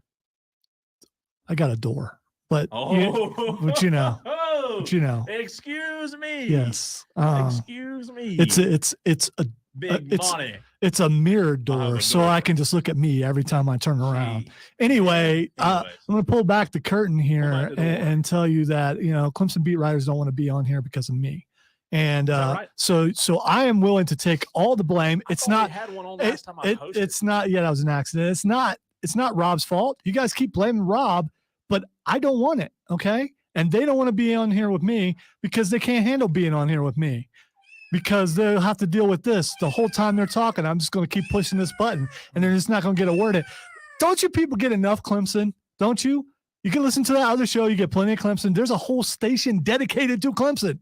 Go over there. Yeah, but no, it's like they worship the Reverend Moon or something. Hi, you want to buy a flower? You've got to talk about our Clemson Tigers. You've got to talk about our Clemson Tigers because everyone has to talk. Absolutely, we did. We did. Clemson, Florida State. We talked about the line and how it. Yeah, we did. But maybe they weren't around for that. But if you missed it, Texter, the Odyssey app is free. You can go download it. You can go back, and I believe there are chapters because I'm the one who labels the chapters. You go back. There's a chapter labeled Clemson, and you can click on that. You can click on that, and it will take you right to where we talked about Clemson. God, you salty. Get your fix, get your fill, get your whatever you need to make you happy about the day. But in the end, your mighty Tigers like South Carolina fans are going to lose to Florida State. Come on. Are they complaining? Not yet. Yeah, okay. We just talked Carolina. All right. Give it 20 minutes. We talked one segment, Clemson, at 10:20. Well, Lonzo, the reason why Clemson Tigers fans decide to talk so much is because we have higher expectations than that South Carolina team down the road. So we should be champions every single year. Are so terrible, that? Yeah, you're right. Because I should have been with a Pickens accent. I should have been with a Pickens accent, but come on, man. You better be glad I still like you. But I just like watch. By the way, Facebook, YouTube. You did kind of cross the line. I mean, Facebook, YouTube, or the X. You can see how red Cole's face got. Your face is absolutely red. Right underneath the eyes, the cheeks are. It's flaming red, angry. Your jersey, your Ohio State 55-year-old jersey is red. By the way, it is 20-something years old. When I moved here, my sister sent it to me. Yeah. But I take care of my stuff because, that's what I do. Just like I take care of my station, just like I take care of you fans because I am of the people, for the people, by the people. Woody Hayes, wear that jersey when he hit. Here's the thing. If Woody would have known what was going to happen, he should have punched harder. I mean, if you're going to go down for something, by the way, still a statue of Woody Hayes at Ohio State. It should have been a statue of him punching a Clemson player because that would have been great. It would have been great. Said you're still mad about 31-0. What's 31-0? I don't get it. I don't throw on the pass. 31-0. What is that? No, seriously, what is that? I don't. That was a score. From when? Clemson, Ohio State. Probably from when? By the way, what happened last time Ohio State played Clemson? So you kind of skipped that, did you? You kind of skipped that? They did. Of course they did. Of course they did. But the Clemson hate is extra. Drive straight. Slow down with all your anger out there. Why don't you hate on South Carolina as much as you do Clemson? Because I'm a South Carolina fan, and I'm not hating on anything. You know what? I absolutely can. No, you are hating. I'm not hating. There's a difference between hating. You can't go. All right. Hit a car on the highway and say I didn't hit a car. Cole, you're definitely hating. Do I want to fight you now because you're a Clemson fan? That's hating. No, it's not. That's fighting. That's confrontation. You know what? There's a difference between being a hater. There's this thing called Taylor Swift. There's. You should know that. Please, I thought we were going to go a day without hearing Taylor Swift. No. At least Rob's not here to play the cut. I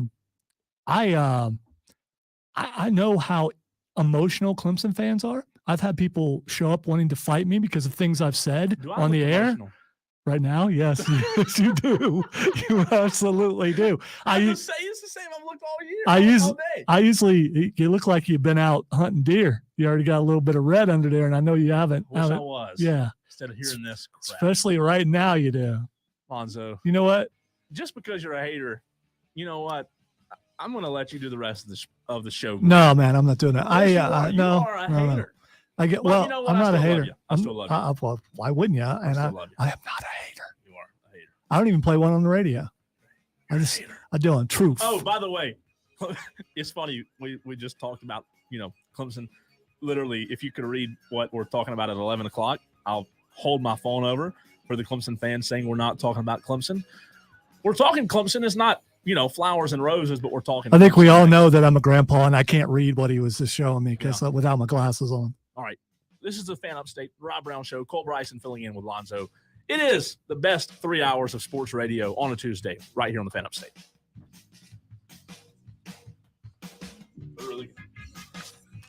Yes. What? Huh? What? What'd you do? You all right? The next title of this next segment is Clemson in danger of becoming college football. I couldn't see it. I mean, I didn't see where we were within the notes.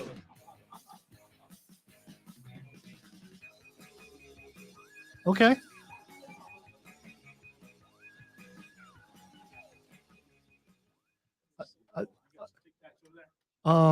No, those are what you use for breath, and my breath's good, but thank you. Listen, do not hang anything up or you're going to get the wrath of Diesel. And I don't want to deal with that today. But it won't be on camera. It's about what's on camera. We're digital now, Cole. That's what we do. Thank you, people who are still watching. We're digital. Hey, that's a new TV. Come on now. Come on.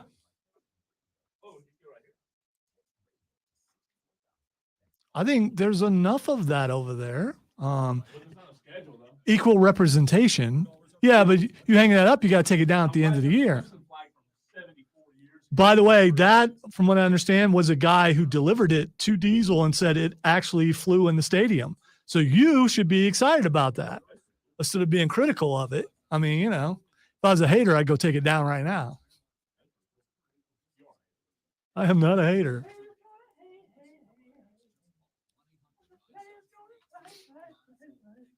Haters are the ones that want to fight or want to hurt somebody. Fighters, Lonzo. It's a fighter. A fighter is not the same thing as a hater. You're saying that haters don't fight? No, they don't fight. Yeah, they do. You're a lunatic. You know that? Yes. Where did this come from? Did you quit messing with people's stuff? I don't know. Inventory. It got delivered here like a couple of years ago. That's been in the stadium for a couple of years. There are signatures on it.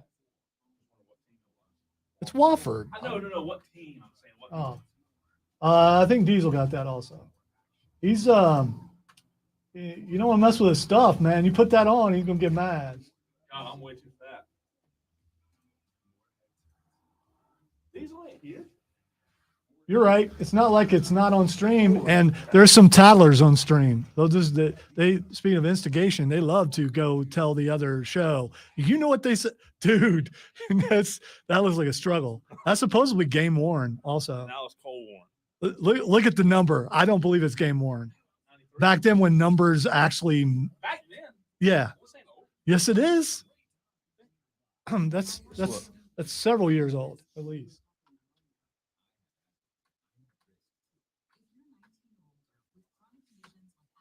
Gotta fix my titties. Really? That's also live on stream, but you go. I mean, what are you doing? What are you even doing, man? What's wrong with you? Looks pretty good, don't it? No lie. Look at it. I mean, do I look like I could suit up right now? I think I could. You look like you'd be the quarterback for the Carolina Panthers. I could give you one play. I could give you one play, maybe two. Man, this thing's tight. It's still the defensive lineman can't. Although that's a defensive lineman number, it's still an offensive lineman can't hold you. That's what it is. Because we all want to be held. You think so? Yeah, we all want to be held. Hey, why is your text messages green? Where did that go? There's something wrong with my phone. That's what I'm telling you. I think it's coming across as a not as a text message. So how do I send you a picture? Because when you text me, sometimes it comes from your email. What's your email? It shouldn't come from my email because my work email is not on there. That's what I'm saying. My phone's messed up. I was not making that up earlier. My phone is messed up. I didn't tell you that. I mean, you didn't say that. Is it still Gerald Ritzel at Odyssey.com? I don't know who this Ritzel guy is, but yes, my first name is still the most vile, disgusting. Up there. Did you actually send me an email? Yeah, just now. Holy. All right. I don't see an email from you.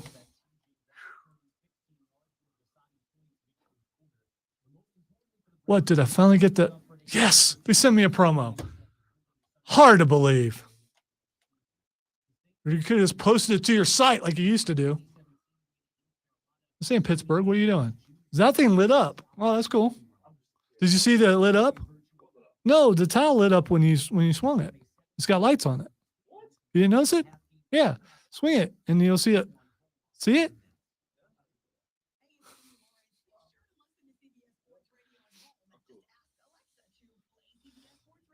Did you get it? Did I get what? No. Your phone don't work. Your email don't work. Is this us? Yes. Or it will be in a moment. Maybe it's my last day. I mean, I don't know. Okay, could be. You never know. Hear something about that in the hall. Yeah, well, I wouldn't. That's where you would hear it for sure. All 5 people here in the building today. Really? That's a lot. What are we talking about? That's exactly how you spell it too, Stephen.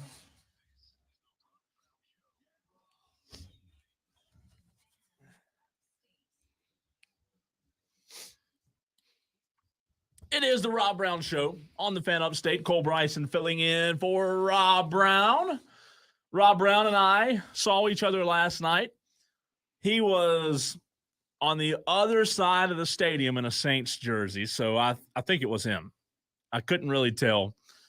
May not have been. Also, so you made it sound like you actually met up with him. No, I didn't. Because he's got pictures online where he met up with some other guys. Oh, really? Yeah. Didn't meet up with me. I feel the love. I see how it is, Rob. Feel the love. Yeah, but let's see. If he met up with you, that would be kind of incriminating if he had a picture of you on there and you're here and he's not. Well, I think he had to take his mother. I think his mother went with him to the game last night. I did. She was here. She absolutely was so here. He had mom duty. Yeah. All right, enough of this cowboy. Wow, look at you covering for Rob Brown. I like Rob. Rob's a great, wonderful human being. You know, his jackets are too sparkly, but he's all right. Lonzo, we waited. We already talked about Cowboys. We talked about Cowboys in the last segment. No, we didn't. We talked about Clemson Texters being mad and you being in the last segment. Wow, really? So I think you've really shown exactly how under your skin I got. And I usually I stay away from that with you. I've tried to not do that with you. Why?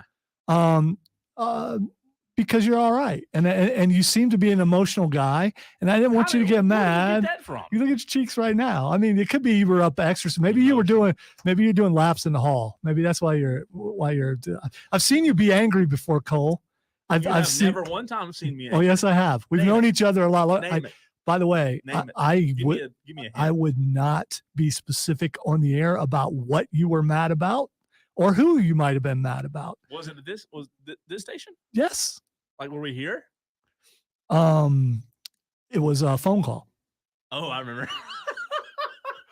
I remember. Yeah. By the way, there's been more than one phone call, but there's one specific that comes to mind. But anyway, I do remember that. You're terrible. You hold receipts, don't you? Rob has labeled me as Colonel Grudge. I just remember some things. Receipts. Speaking of receipts, that's a wrestling term. You can't use that. It is absolutely. Let me ask you a question. I thought we were talking about Cowboys. We are, and that's what I'm going to ask you a question. When something in life is so crystal clear, like you look outside, the sky is starting to clear up, sky's blue. That's very, It's very obvious. It's very evident that the sky's blue. It's very obvious and evident that the green trees, beside our studio, Lonzo, are green. I want to know why we can't, be the same person all the time. And when the Cowboys are the best team in the NFL right now, 2 games in, let's admit it, Lonzo. I'm not calling for a Lombardi. I'm not calling for a Super Bowl. But I do believe that everybody that hates the Cowboys has a personal vendetta somehow, some way against, whether it be Jerry and they think Jerry just runs the organization. Jerry or AI Jerry? Dak is which Jerry? Jerry or AI Jerry? Both. Did you see AI Jerry while you were there? Oh, you talking about the virtual reality Jerry? No, yeah. No, that's new. That's the Jerry that's going to take over when Jerry is dead. I mean, or Jerry goes back home to his planet or something. They blame Dak. They blame Jerry. They say, because of Jerry, they'll never get back to a Super Bowl. Because of Dak, they'll never get to a Super Bowl. And I'm not sitting here today, Lonzo, saying that we're going to go all the way to the Super Bowl. But I am telling you this. When things are evident, thank you for that. When things are evident, that's terrible. Terrible. It gets better. You're the worst. You know it. Is that what you associate the Cowboys with? It's what you're doing right now. Not. You called me a hater, and now you're going against everybody. I didn't say anything disparaging about the Cowboys since you've been here. What did I say? You did. What did I say? I didn't see it. I read your mind. Did you? Okay. The Cowboys start 2-0. And we're going to get to the phones in just 16 seconds. Okay, all right, because the guy on the phone probably may be important. He is. Okay, is. But I'll tell you this: enough of the where's the enough of it. Let's admit when somebody's good. Cowboys. Okay, we'll get back to it. Let's go. No, hold on. Now I'm going to make that person wait, and they'll just have to deal with it. What's so good about the Cowboys? How much time do we have? Let's go to the phones. 844-326-3663. We got Robbie from Charlotte. Now, what do we owe the pleasure? Cole Bryson, I just want to say that I'm perfectly happy to let Jerry Jones run the Dallas Cowboys as long as that crypt keeper wants to keep trying. Hey, Rob, did you watch the game last night? Did you watch the game last night, Rob? We suck, bro. We suck. We're bad. That was dumpster football. It's not going to stop me from talking about how bad the Cowboys. Hey, can we be specific about who we is? Because I don't. When you said we suck, who are you talking about? The Saints. Oh, the Saints. Okay. All right. I was just trying to help out. We might have new listeners, and they may not know. Rob, my point is, if we can recognize simple things in life, that Rob's a great person, Lonzo's a salty hater. If we can recognize the simple things, we can recognize dadgummit that the Cowboys are the team to beat right now. Well, first off, the San Francisco 49ers would like a word. All right, so maybe let's get one. They'll get one in 3 weeks. 3 weeks. This is why nobody likes a Cowboys fan, because y'all have, after week 2, declared yourself Super Bowl champions. Never said that. You do it every year. You do it every year. Never said that. You just said you are the team to beat. We're the team to beat. We're the team to beat. I didn't say we're going to the Super Bowl. Team to beat for what? Right now, we're the team to beat. San Francisco, they're going to find out in 3 weeks that this is not the same Dallas team they messed with the last 2 years in the playoffs. So they're going to beat them by more. We are. Like I said, this is why Cole. Listen. So are you not supposed to be fans of? I mean, what kind of fan of a team sits here and says, "Oh well, we're just going to be let's just know." No, man. Let's go I have been calling, and I am demoting him. I have been calling Derek Carr first ballot Hall of Famer. If there's anybody that knows anything about going over the top in the fandom, it's me. I am, after last night, demoting him. Derek Carr is now a second ballot Hall of Famer. All right, he slipped off the first ballot. He's now down to second ballot. I get it. I'm just saying, y'all been doing this since what, 1996? Every year you proclaim yourself Super Bowl champs in week 2, and every year we get closer and closer to the inevitable first round upset, and then having to listen to y'all complain for a whole off season about how somebody screwed you. Rob, only one team wins it every year, man. Only one team wins. Oh, yeah, right. The Kansas City Chiefs. Only one team wins it. You can't, By the way, Cole, right. Quick question. Yeah, Cole, quick question. Go ahead. How many Tiger roars has Lonzo dropped on you today? I put the over under at about 99.5. all he does is play sounds on the computer. Dude, I've been nice to him. I'm always because he's angry. He's an emotional guy. I've been trying to. Lonzo's been very salty. Rob, you can look on the stream because we are streaming, and you can see how red his face. Even now, his face is red. His teeth are so white. They're not really that white. They just look white behind the red face. Don't let him get to you, Cole. Don't let him break you down. I don't know how you deal with it. I deal with it by collecting a paycheck every 2 Fridays. Hey, all kidding aside. You know what? And trophies. Yeah, and trophies. Yeah, that's true. And multiple trophies. That is correct. Rob, that was probably one of the worst games I've ever been to last night. I mean, both teams, the Panthers looked awful, no doubt about it. But are we convinced? You're a Saints fan. I want to ask you a question. Are we convinced that Derek Carr is better than Jameis Winston? Am I convinced? Historically, he has been, right? Like we've seen in the past his propensity to be better. But I'm going to tell you where this comes from me. This is Dennis Allen, dude. This is the coaching staff we've put together. I already have an issue with NFL teams retreading coaches and always trying to sell you that, oh, well, look, Bill Belichick did it. Right, but that's why you know Bill Belichick, because he's the only one. I mean, I'm sure there's been more. But we constantly retread coaches. So we went and got a guy who failed miserably with the Raiders years ago, brought him over as the defensive coordinator, and then handed him the head coaching reins of, granted, the Saints defense is good, right? Like even last night, 4 sacks on Bryce Young. They prevented Carolina's receivers from getting separation. There were bright spots for the Saints defense, but you built a team around Alvin Kamara, Michael Thomas, Chris Olave, Jawan Johnson. Like the Saints offensively should be a top 6 team in the National Football League, but Dennis Allen just will not be creative. It's the same stuff over and over, and it's wildly frustrating. Like, I look at Carolina, and I'm more optimistic about their future than New Orleans, frankly, even though it will not be. Yeah, and here's why. It won't be this year. Like, I think I realized last night, and I told a guy that was in the row behind me, there was a Panthers fan we were having a good conversation with.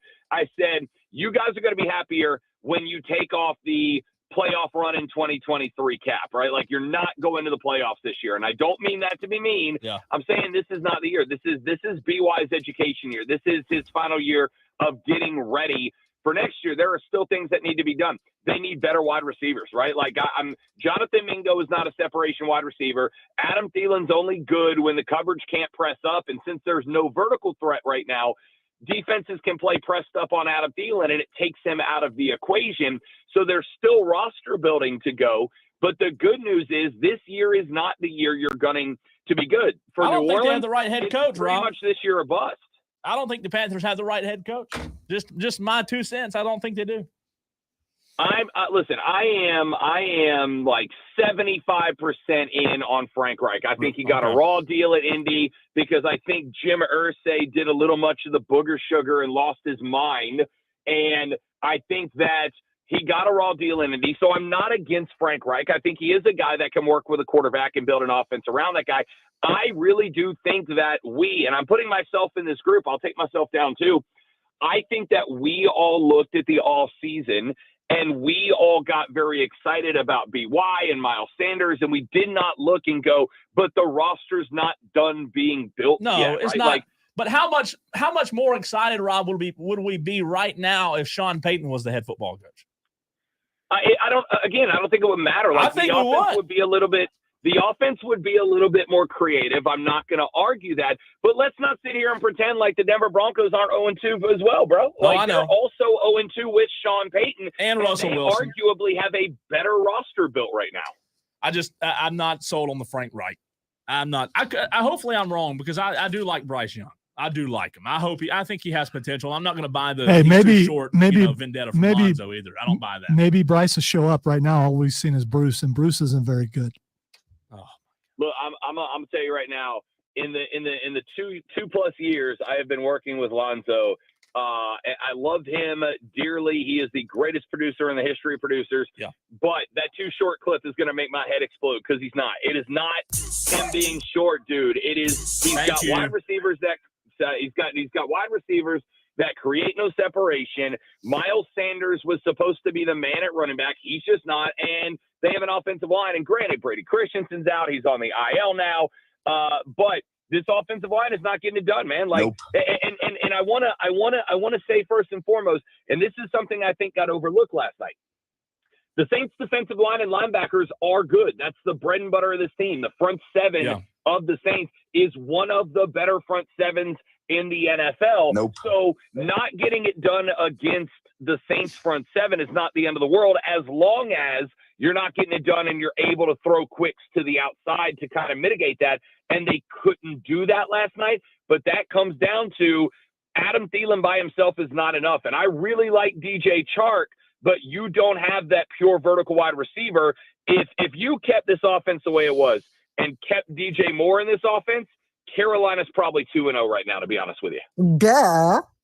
Yeah, but Hayden Hurst isn't a bad receiver, or he's not a bad target, you know? I mean, again, he's not a bad target, but the tight end routes work when you are demanding that coverage stays honest on the outside, right? Like if I'm the Saints, basically I'm lining up my coverage to whatever side Hayden Hurst is on at this point, because it doesn't matter if it's Chenault or Chark or Mingo. There's no wide receivers creating separation, which means I can go pretty much what the Saints did last night. A lot of man on the outside, and then I'm just going to stick an extra coverage bubble wherever Hayden Hurst is and remove him as an option, and rely that my defensive front four, front five, front six, however many I'm sending, are going to get to Bryce Young. And last night, that's what they did. Now, BY killed you with the legs a couple of times. He had like 2 third and longs that he converted with his legs, and a handful of second downs he converted with his legs, and that's great. But he ain't Michael Vick. You know what I mean? Like he's not a dude. He's not even that guy in Arizona. 20 times a game. He's not even that guy in Arizona.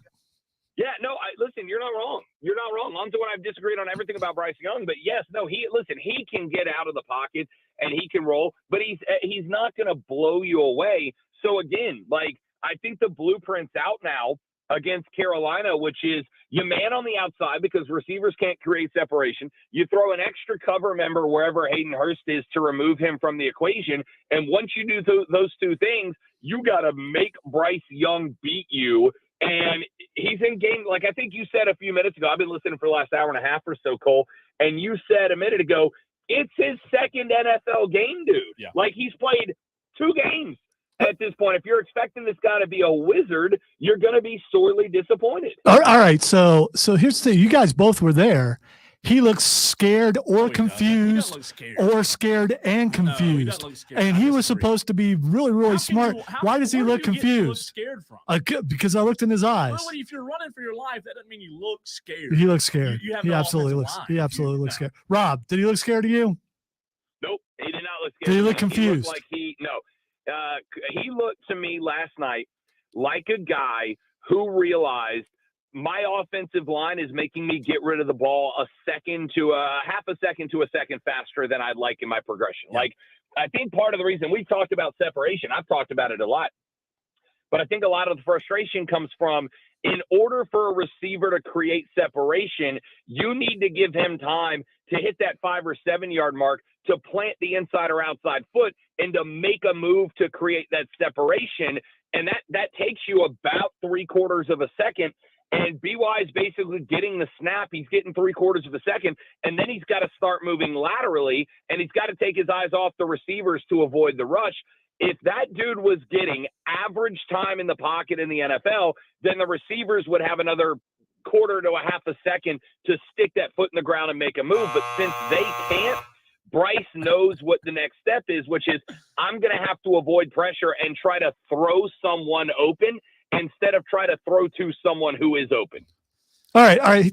You can't make chicken salad. Listen, I've been lied to. I've been given a bill of goods. Panthers fans in general have been told this guy's smart. This guy's all this. We passed up on CJ Stroud for him. And here's the reason why. All this stuff. And I have seen nothing. I have seen, you know what I'd like to see? You know what I'd like to see, guys? I'd like to see potential. And I don't see potential out of Bryce Young right now. All I see is a guy who doesn't know what's going on. That's what I see. Just saying, situation matters. Hey, real quick, Rob. Trivia question. Last first-round quarterback to win their first start.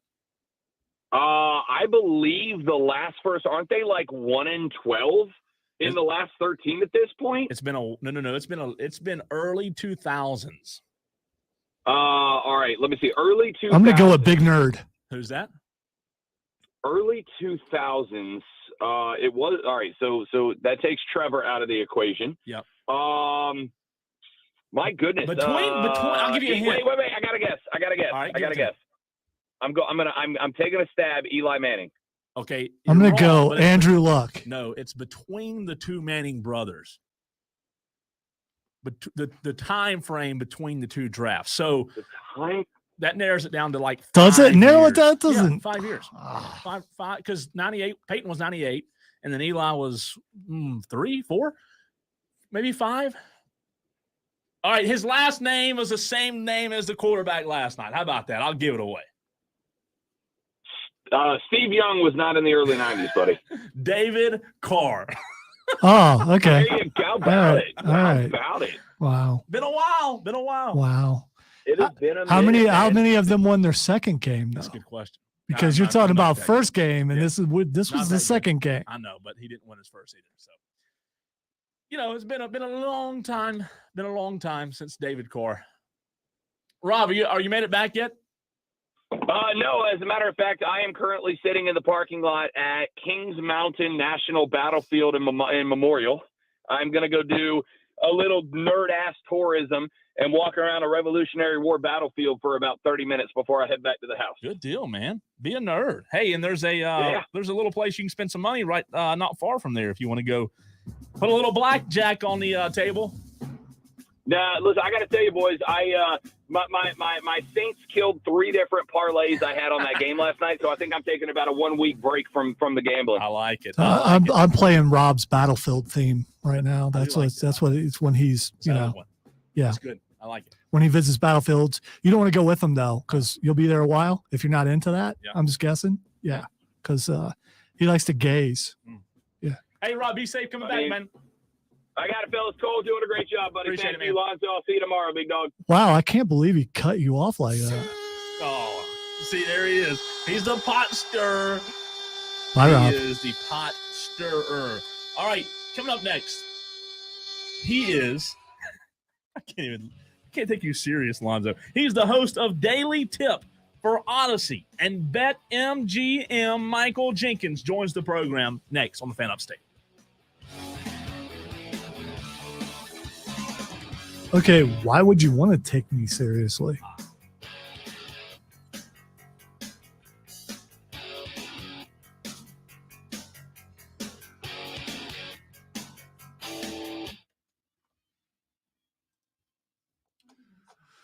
I have to think.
like you were at home. So if you or someone you love sees a retirement community in your future, I want you to give them a call at 864-286-6600. 864-286. I would say it was nice that Rob called into his own show, but yeah, but Cole wanted me to leave him waiting a lot longer. So, I mean, just in case he's watching right now. I was like, no, man, his name's on the show. He's like, yeah, I don't care. He's not here. That's what. That's a lie. That's a lie. I would never try to sow discord amongst the people. Sow discord.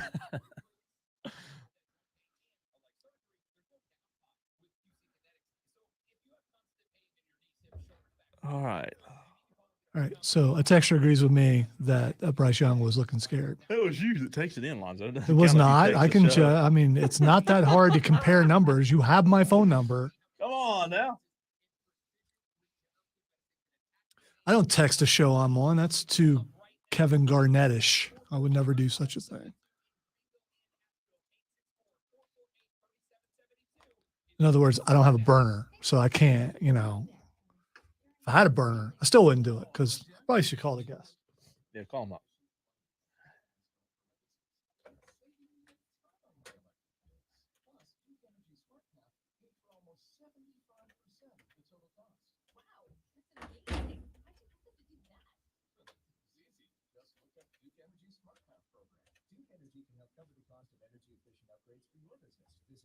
Energy.com/smartpath today. Join me, Mark Ryan, with Offsides this Wednesday from 3 to 7 at Eagles Markets at 10903 Anderson. Hey, Michael, this is Lonzo with Fan Upstate. Cole Bryson set up an interview with you. All right, hang on. We've got about 30 seconds left in this break, and Cole will get you right on the air. All right, Cole won't get you on the air because Cole don't know how to do it, but Cole probably does know how to do it. Because Cole went to a good school where they teach you a lot of stuff. Yeah, I paid attention too.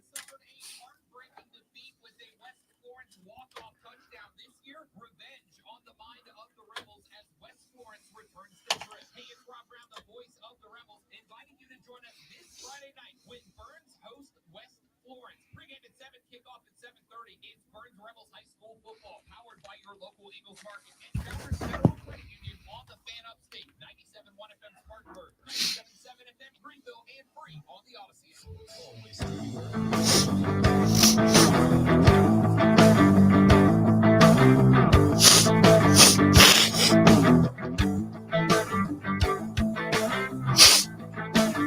Back with you on the Rob Brown Show. Cole Bryson filling in with Lonzo today, right here on the Fan Upstate. Glad to be with you on this Tuesday morning here in the Upstate South Carolina.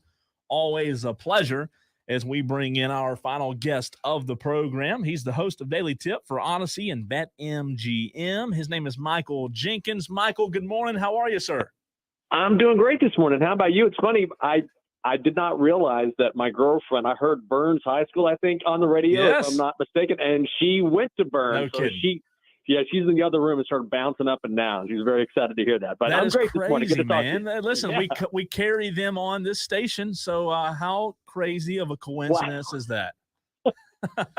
That's pretty awesome. Sweet. I didn't even know that, and there was a reason why she got so excited. So it's good to be with you. Good to be with you, Michael. Hey, real quick question as we start to get into all things gambling and NFL, NCAA, college football, all things gambling here in this segment. I've had a friend of mine ask me last night a question, and I think this is a fair question for somebody who's not heavily involved in sports gambling.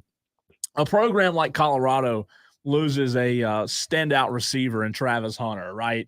And obviously their future this season will be impacted with his loss. Does that loss dictate lines at all, and if so, how much? Or is that just one of those things where because he's not a quarterback, it really doesn't have any influence on the game?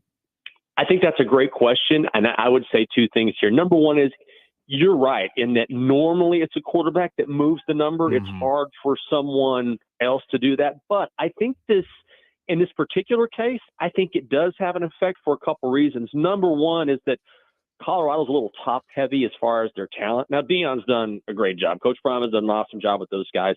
But because of the roster turnover, they really have to rely on a handful of guys like Shedeur, and certainly Hunter is one of those guys. And obviously, he plays both sides of the ball. So when you're talking about a guy who impacts both sides of the ball, and not just because he's a starter, but because he's so great, whether it's offense or defense, it may not move the number like a quarterback, but it definitely has an impact, more so than you would probably think, just because he's such a specific player and such a specific talent. Now, obviously, like, I know that your answer talking about moving the line for this week's game, like, obviously, you know, you may not see a drastic jump in the line change for this week's game with a wide receiver, even though he's very impactful. But when they consider future games down the road, is it the same deal? I mean, is there no greater impact because they don't have one of their top receivers? It will, I think, but from now on, it'll be built into the line. Gotcha. You won't see a line move at this point from this point forward. They may have adjusted it slightly, but Colorado's such a unique case in that it's brought in so many casual bettors that the books made a killing last week on Colorado State. Now, they got crushed the first couple weeks, but one bookmaker said, yeah, we almost made up our losses last week because so many people on the Buffaloes out made a killing for the book, but yet people are still on the Buffaloes again. And look, maybe they cover that monster number against Oregon. I believe it's at 21 now, depending on where you get it. But you have to remember, the bookmakers know this. And so even with a lot of people losing on the Buffs last week, they're still going back to the well because they just want to see what Colorado's going to do. An interesting local flavor conversation piece that we've talked about here on the program, Michael, is Clemson Tigers right here in the upstate. They are playing host to Florida State. Obviously, Florida State didn't look good last week against Boston College, but 2.5 points now is a little bit of a surprise for Clemson fans. Only being a 2.5 point dog. And Lonzo, our producer, we were talking about it earlier in the program, how much of Florida State's hiccup against Boston College, even though they won, did that have any influence in your opinion? And if so, how much on this week's line? What I would say is this: I think you have to be really careful in college football, and particularly in the NFL, because narratives are set early, right? Yeah. And sometimes they're true, but sometimes you have to have a bigger sample size before you really know what a team is. A good example is, if you're talking about the pros, for example, like last year with Cincinnati, and then this year is the same way, where I don't know what's going to happen this season, but last year they start 0-2, they go on a tremendous run, almost make the Super Bowl. So this year, when you're talking about college football, we've only seen 3 games, right? So yes, Clemson lost to Duke, and nobody wants to lose to Duke, but this Duke program led by Mike Elko is really tough. They're going to be a tough out. And then the narrative around Florida State is, okay, they can win a national title, they struggle at Boston College. The truth is probably somewhere in the middle. For me, the look-ahead line was Clemson, I believe, -1.5, -2, and it's moved so much in Florida State's direction. Now I think there's value on the Tigers. I'm not quite sold on the narrative just yet that not necessarily the game is past Dabo by. That's not true. But, there's been that written out there that Dabo has to adjust or it's over for Clemson or this is the new ACC. And I don't buy that either, just like I don't buy that it's over for Nick Saban. Things change and things can evolve. But certainly I think it's been put out there too much, where now I think when you're talking about Clemson at home, you're talking about a program that's had a couple games to get right on offense, a program that lost to a very good Duke team in the first game of the season. Teams get better throughout the year. This is a spot where I really like the under, because I think Clemson will try to slow Florida State down on offense with their defense. And I also like Clemson with the points here at home. Great stuff. Michael Jenkins joining us on the program right here on the Fan Upstate. Let's switch over to NFL now. One thing that I think is interesting, a point of conversation, Michael, for the MVP award. It is an award rather that most of the time is won by a quarterback or somebody at a skilled position. With the season that Micah Parsons is having, if you were to put $100 on Micah Parsons winning the MVP, it'd pay $4,691. Does history have so much influence on these MVP futures for NFL that basically the bookies and the ones who make these kind of future bets only look at the history of saying that even though there's a player as good as Micah Parsons or a Joey Bosa, there's just very little chance for them to actually win the MVP because they're not on offense? I think that's a great question. And honestly, I think that's probably the case, but I don't think it's fair, because there are players that dominate the game, but it's such a quarterback-driven league now. And the example that I always go back to is Cooper Kupp a couple of years ago. I mean, he won a triple crown in receiving. Like, that is remarkable and impossible to do, and yet he didn't win the MVP. And so if a guy who dominates all three categories like that can't win the MVP, can a defensive player? Maybe. But and certainly if Micah continues down this road, there will be some people who make that case, and I think rightfully so. But at the end of the day, if Micah Parsons is having a great season, but Tua Tagovailoa or Patrick Mahomes or whoever it is putting up monster numbers, the way the NFL has trended for so long now is you kind of give the benefit of the doubt to the quarterback. So I don't dislike the bet, and I'm absolutely of the belief that any player on the field should be eligible if they're good enough. But the way we've seen the NFL evolve just makes me think that quarterback is still probably the right call. No doubt about it. It's mind-boggling to me that a player that good, you with a little bet, you could benefit and profit that much. It just, I think it goes to show the history. But it like you said, it is a quarterback-driven league. All right, looking ahead to this week's NFL matchups, the biggest spread on paper that I see, I hate to say this, is because our producer is sitting across from me as a diehard Chiefs fan. Chiefs, Bears, 13-point favorite. Obviously, Cowboys, Cardinals. Cowboys, that line may have moved by maybe a half a point, but Dallas is favored over Arizona by 12, and Kansas City favored over Chicago by 13. Michael, two bad teams in Chicago and Arizona. Kansas City and Dallas. I don't believe Kansas City has covered both games this season. I know Dallas has. What do you like on these two ginormous spreads here on Sunday? Well, I will say this is that double-digit spreads in the NFL are very, very tricky because it's the National Football League, and it may sound really cliche to say, but it's hard to win in the NFL. And also you risk of that backdoor play, right, where it's late in the game and all of a sudden it's out of reach for Chicago, but they get some sort of junk touchdown and all of a sudden they cover the number and it doesn't even matter as far as the win or the loss, but certainly it affects bettors. That's why those numbers scare me. But ultimately, I think here, I kind of like Dallas just because, the Chiefs don't seem as explosive yet as we've seen in recent years, but it's the Dallas defense. You're talking about Micah Parsons. When you have a defense that has looked this good this far, we all know that, look, if you're Dallas, maybe you only put up 20 points and you still cover the number because they can't score on you, particularly when you're talking about the Cardinals who don't have a lot of offensive firepower to begin with. Ultimately, I'd probably look elsewhere on the board, but if you're talking about double-digit spreads, then the Cowboys and their defense would do it for me because they may not have to put up a ton of points just to make sure they beat down Arizona. No doubt about it. Hey, before we let you go, Michael, what do you think about the Pac-12 putting obviously Deion's the talk of college football right now, Coach Prime. Colorado Buffaloes plus 2,261 to win the Pac-12. $100 will pay $2,261. You like that? No, I don't. Okay. The only thing I would say is this. Colorado, what Coach Prime has done is terrific. It's amazing. But at the end of the day, they played three teams with a combined win total of like 1-5. Like Nebraska's not a very good team, and Colorado State had no business hanging with them. Colorado came very close to losing that game.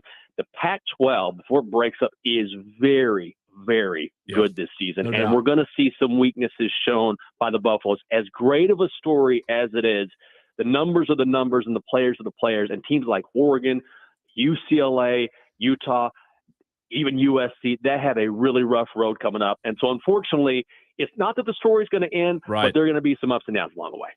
No doubt about it. It is going to get tough, especially this week, as it's going to get real tough as they have Oregon this week. So we shall see you, especially with a starting receiver. Your best one being out doesn't help. Yeah. Michael Jenkins, great stuff. Hey, pleasure talking to you, and thanks for taking time to hop on with us today, man.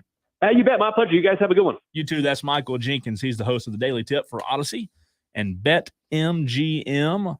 Fantastic stuff. I probably, Lonzo, all kidding aside, with a guy like him, could sit here for 3 hours nonstop and talk, sports gambling. I mean, that to me is the most fascinating. Oh, again, I love sports. I love the pureness in high school football is it's not becoming as pure as it once was, but college football definitely not a pure sport anymore. But the gambling aspect, man, to me, and I know not everybody thinks the same way I think, and not everybody likes the same things I like, but man, that's one of the most fun things about college football. Having a little skin in the game, Lonzo, just a little bit.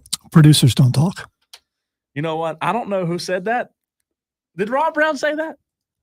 No, but you called me a producer several times. I'm just a producer. I don't talk. I thought you were the award-winning producer. Is that not true? Co-host, also executive producer.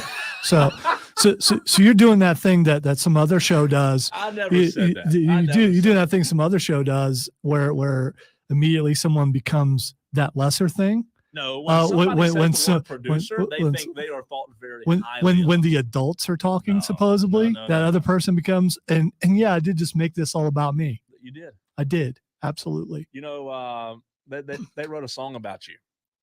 It's called Salty. Because it sounds like a country song. You know, it's not yet. Let me tell you something. Producer, when you say that word, Lonzo, everybody just stops.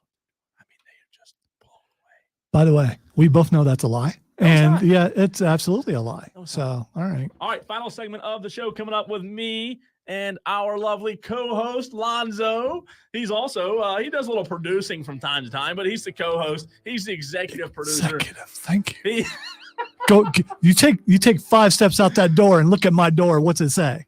I hadn't read that. What does it say? That'll be executive producer. Thank you. I'll go look during the break. How about that? You won't. Yeah, I will. All right. A ton of good college football matchups coming up this Saturday. We'll get to them next and give our thoughts on what we like as the early leans. It's a Tuesday version of the Rob Brown Show. Cole Bryson filling in with co-host, executive producer, Lonzo. What would you do without me? My life would be desolate, but I would go on.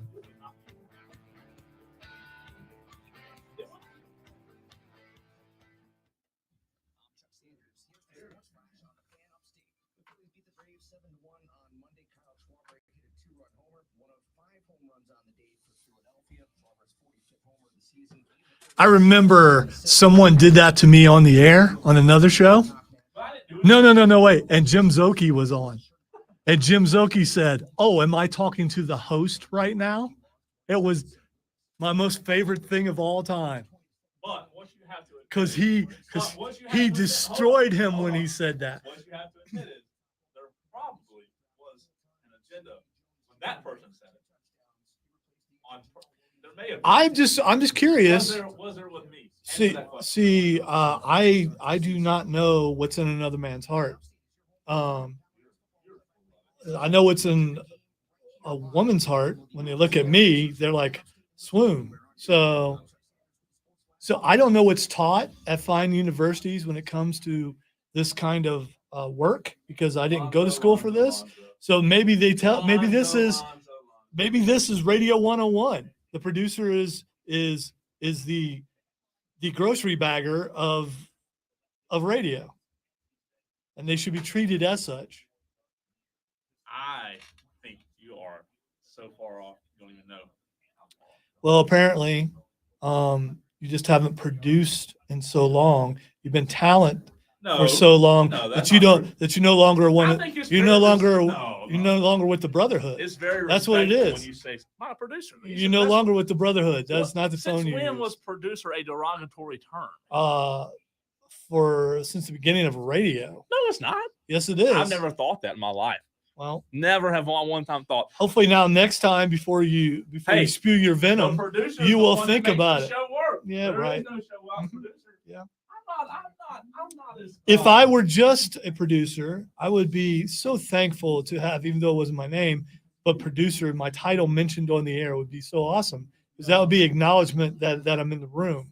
But you know something. Next time, I'm going to say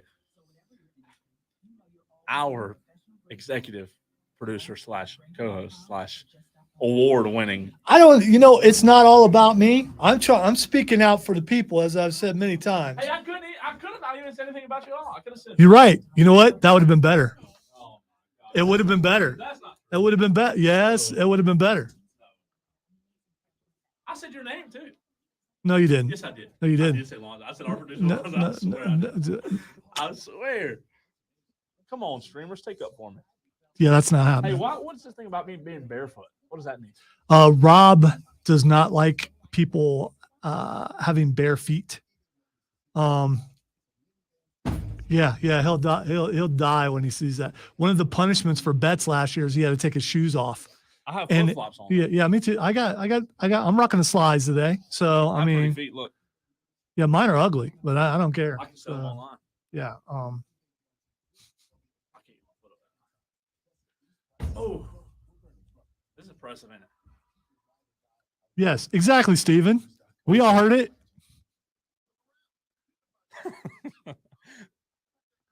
How dare you just call me a host, a fill-in host? I should be called the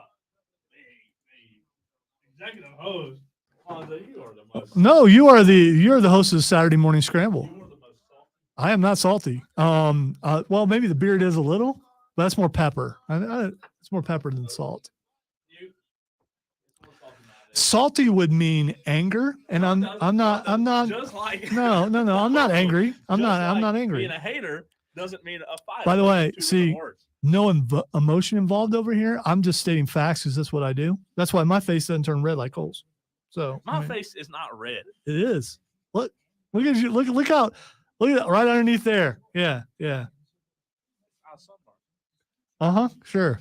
You get that when you don't wear hats. And I don't recall. Yeah, that's the point. I think that's the point. I don't recall ever seeing you not wearing a hat, except for in some photo opportunities. You know what? Where you're trying to look business-like. I got a song. Those are fine photos, by the way. When you take the hat off, you clean up nice, as they say. No. You get flagged. Don't do that. No. You I'll will. turn it off. Okay. Yeah. What if I sing it? You can sing it. Yeah. You gotta hear it to sing it. That's what people say. I go out too many dates. Wow, you probably shouldn't do that. You really probably. It's probably not a good move. That's what people. The good part's coming up. That's what people say. I can't lose it. Can't stop, won't stop. He's gotta sing better than that. This is not real. I can still hear it. Here we go. It's gonna play. And the haters gonna. That's a good song. You tried to sabotage me, didn't you? I didn't. You tried to sabotage I turned your mic on, dude. No. You tried to get me to sing it on air. You did, by the way. Was it good? Yeah, no. Did it sound good? No, it did not. Did they tell the song? Not because of tune, only because of words.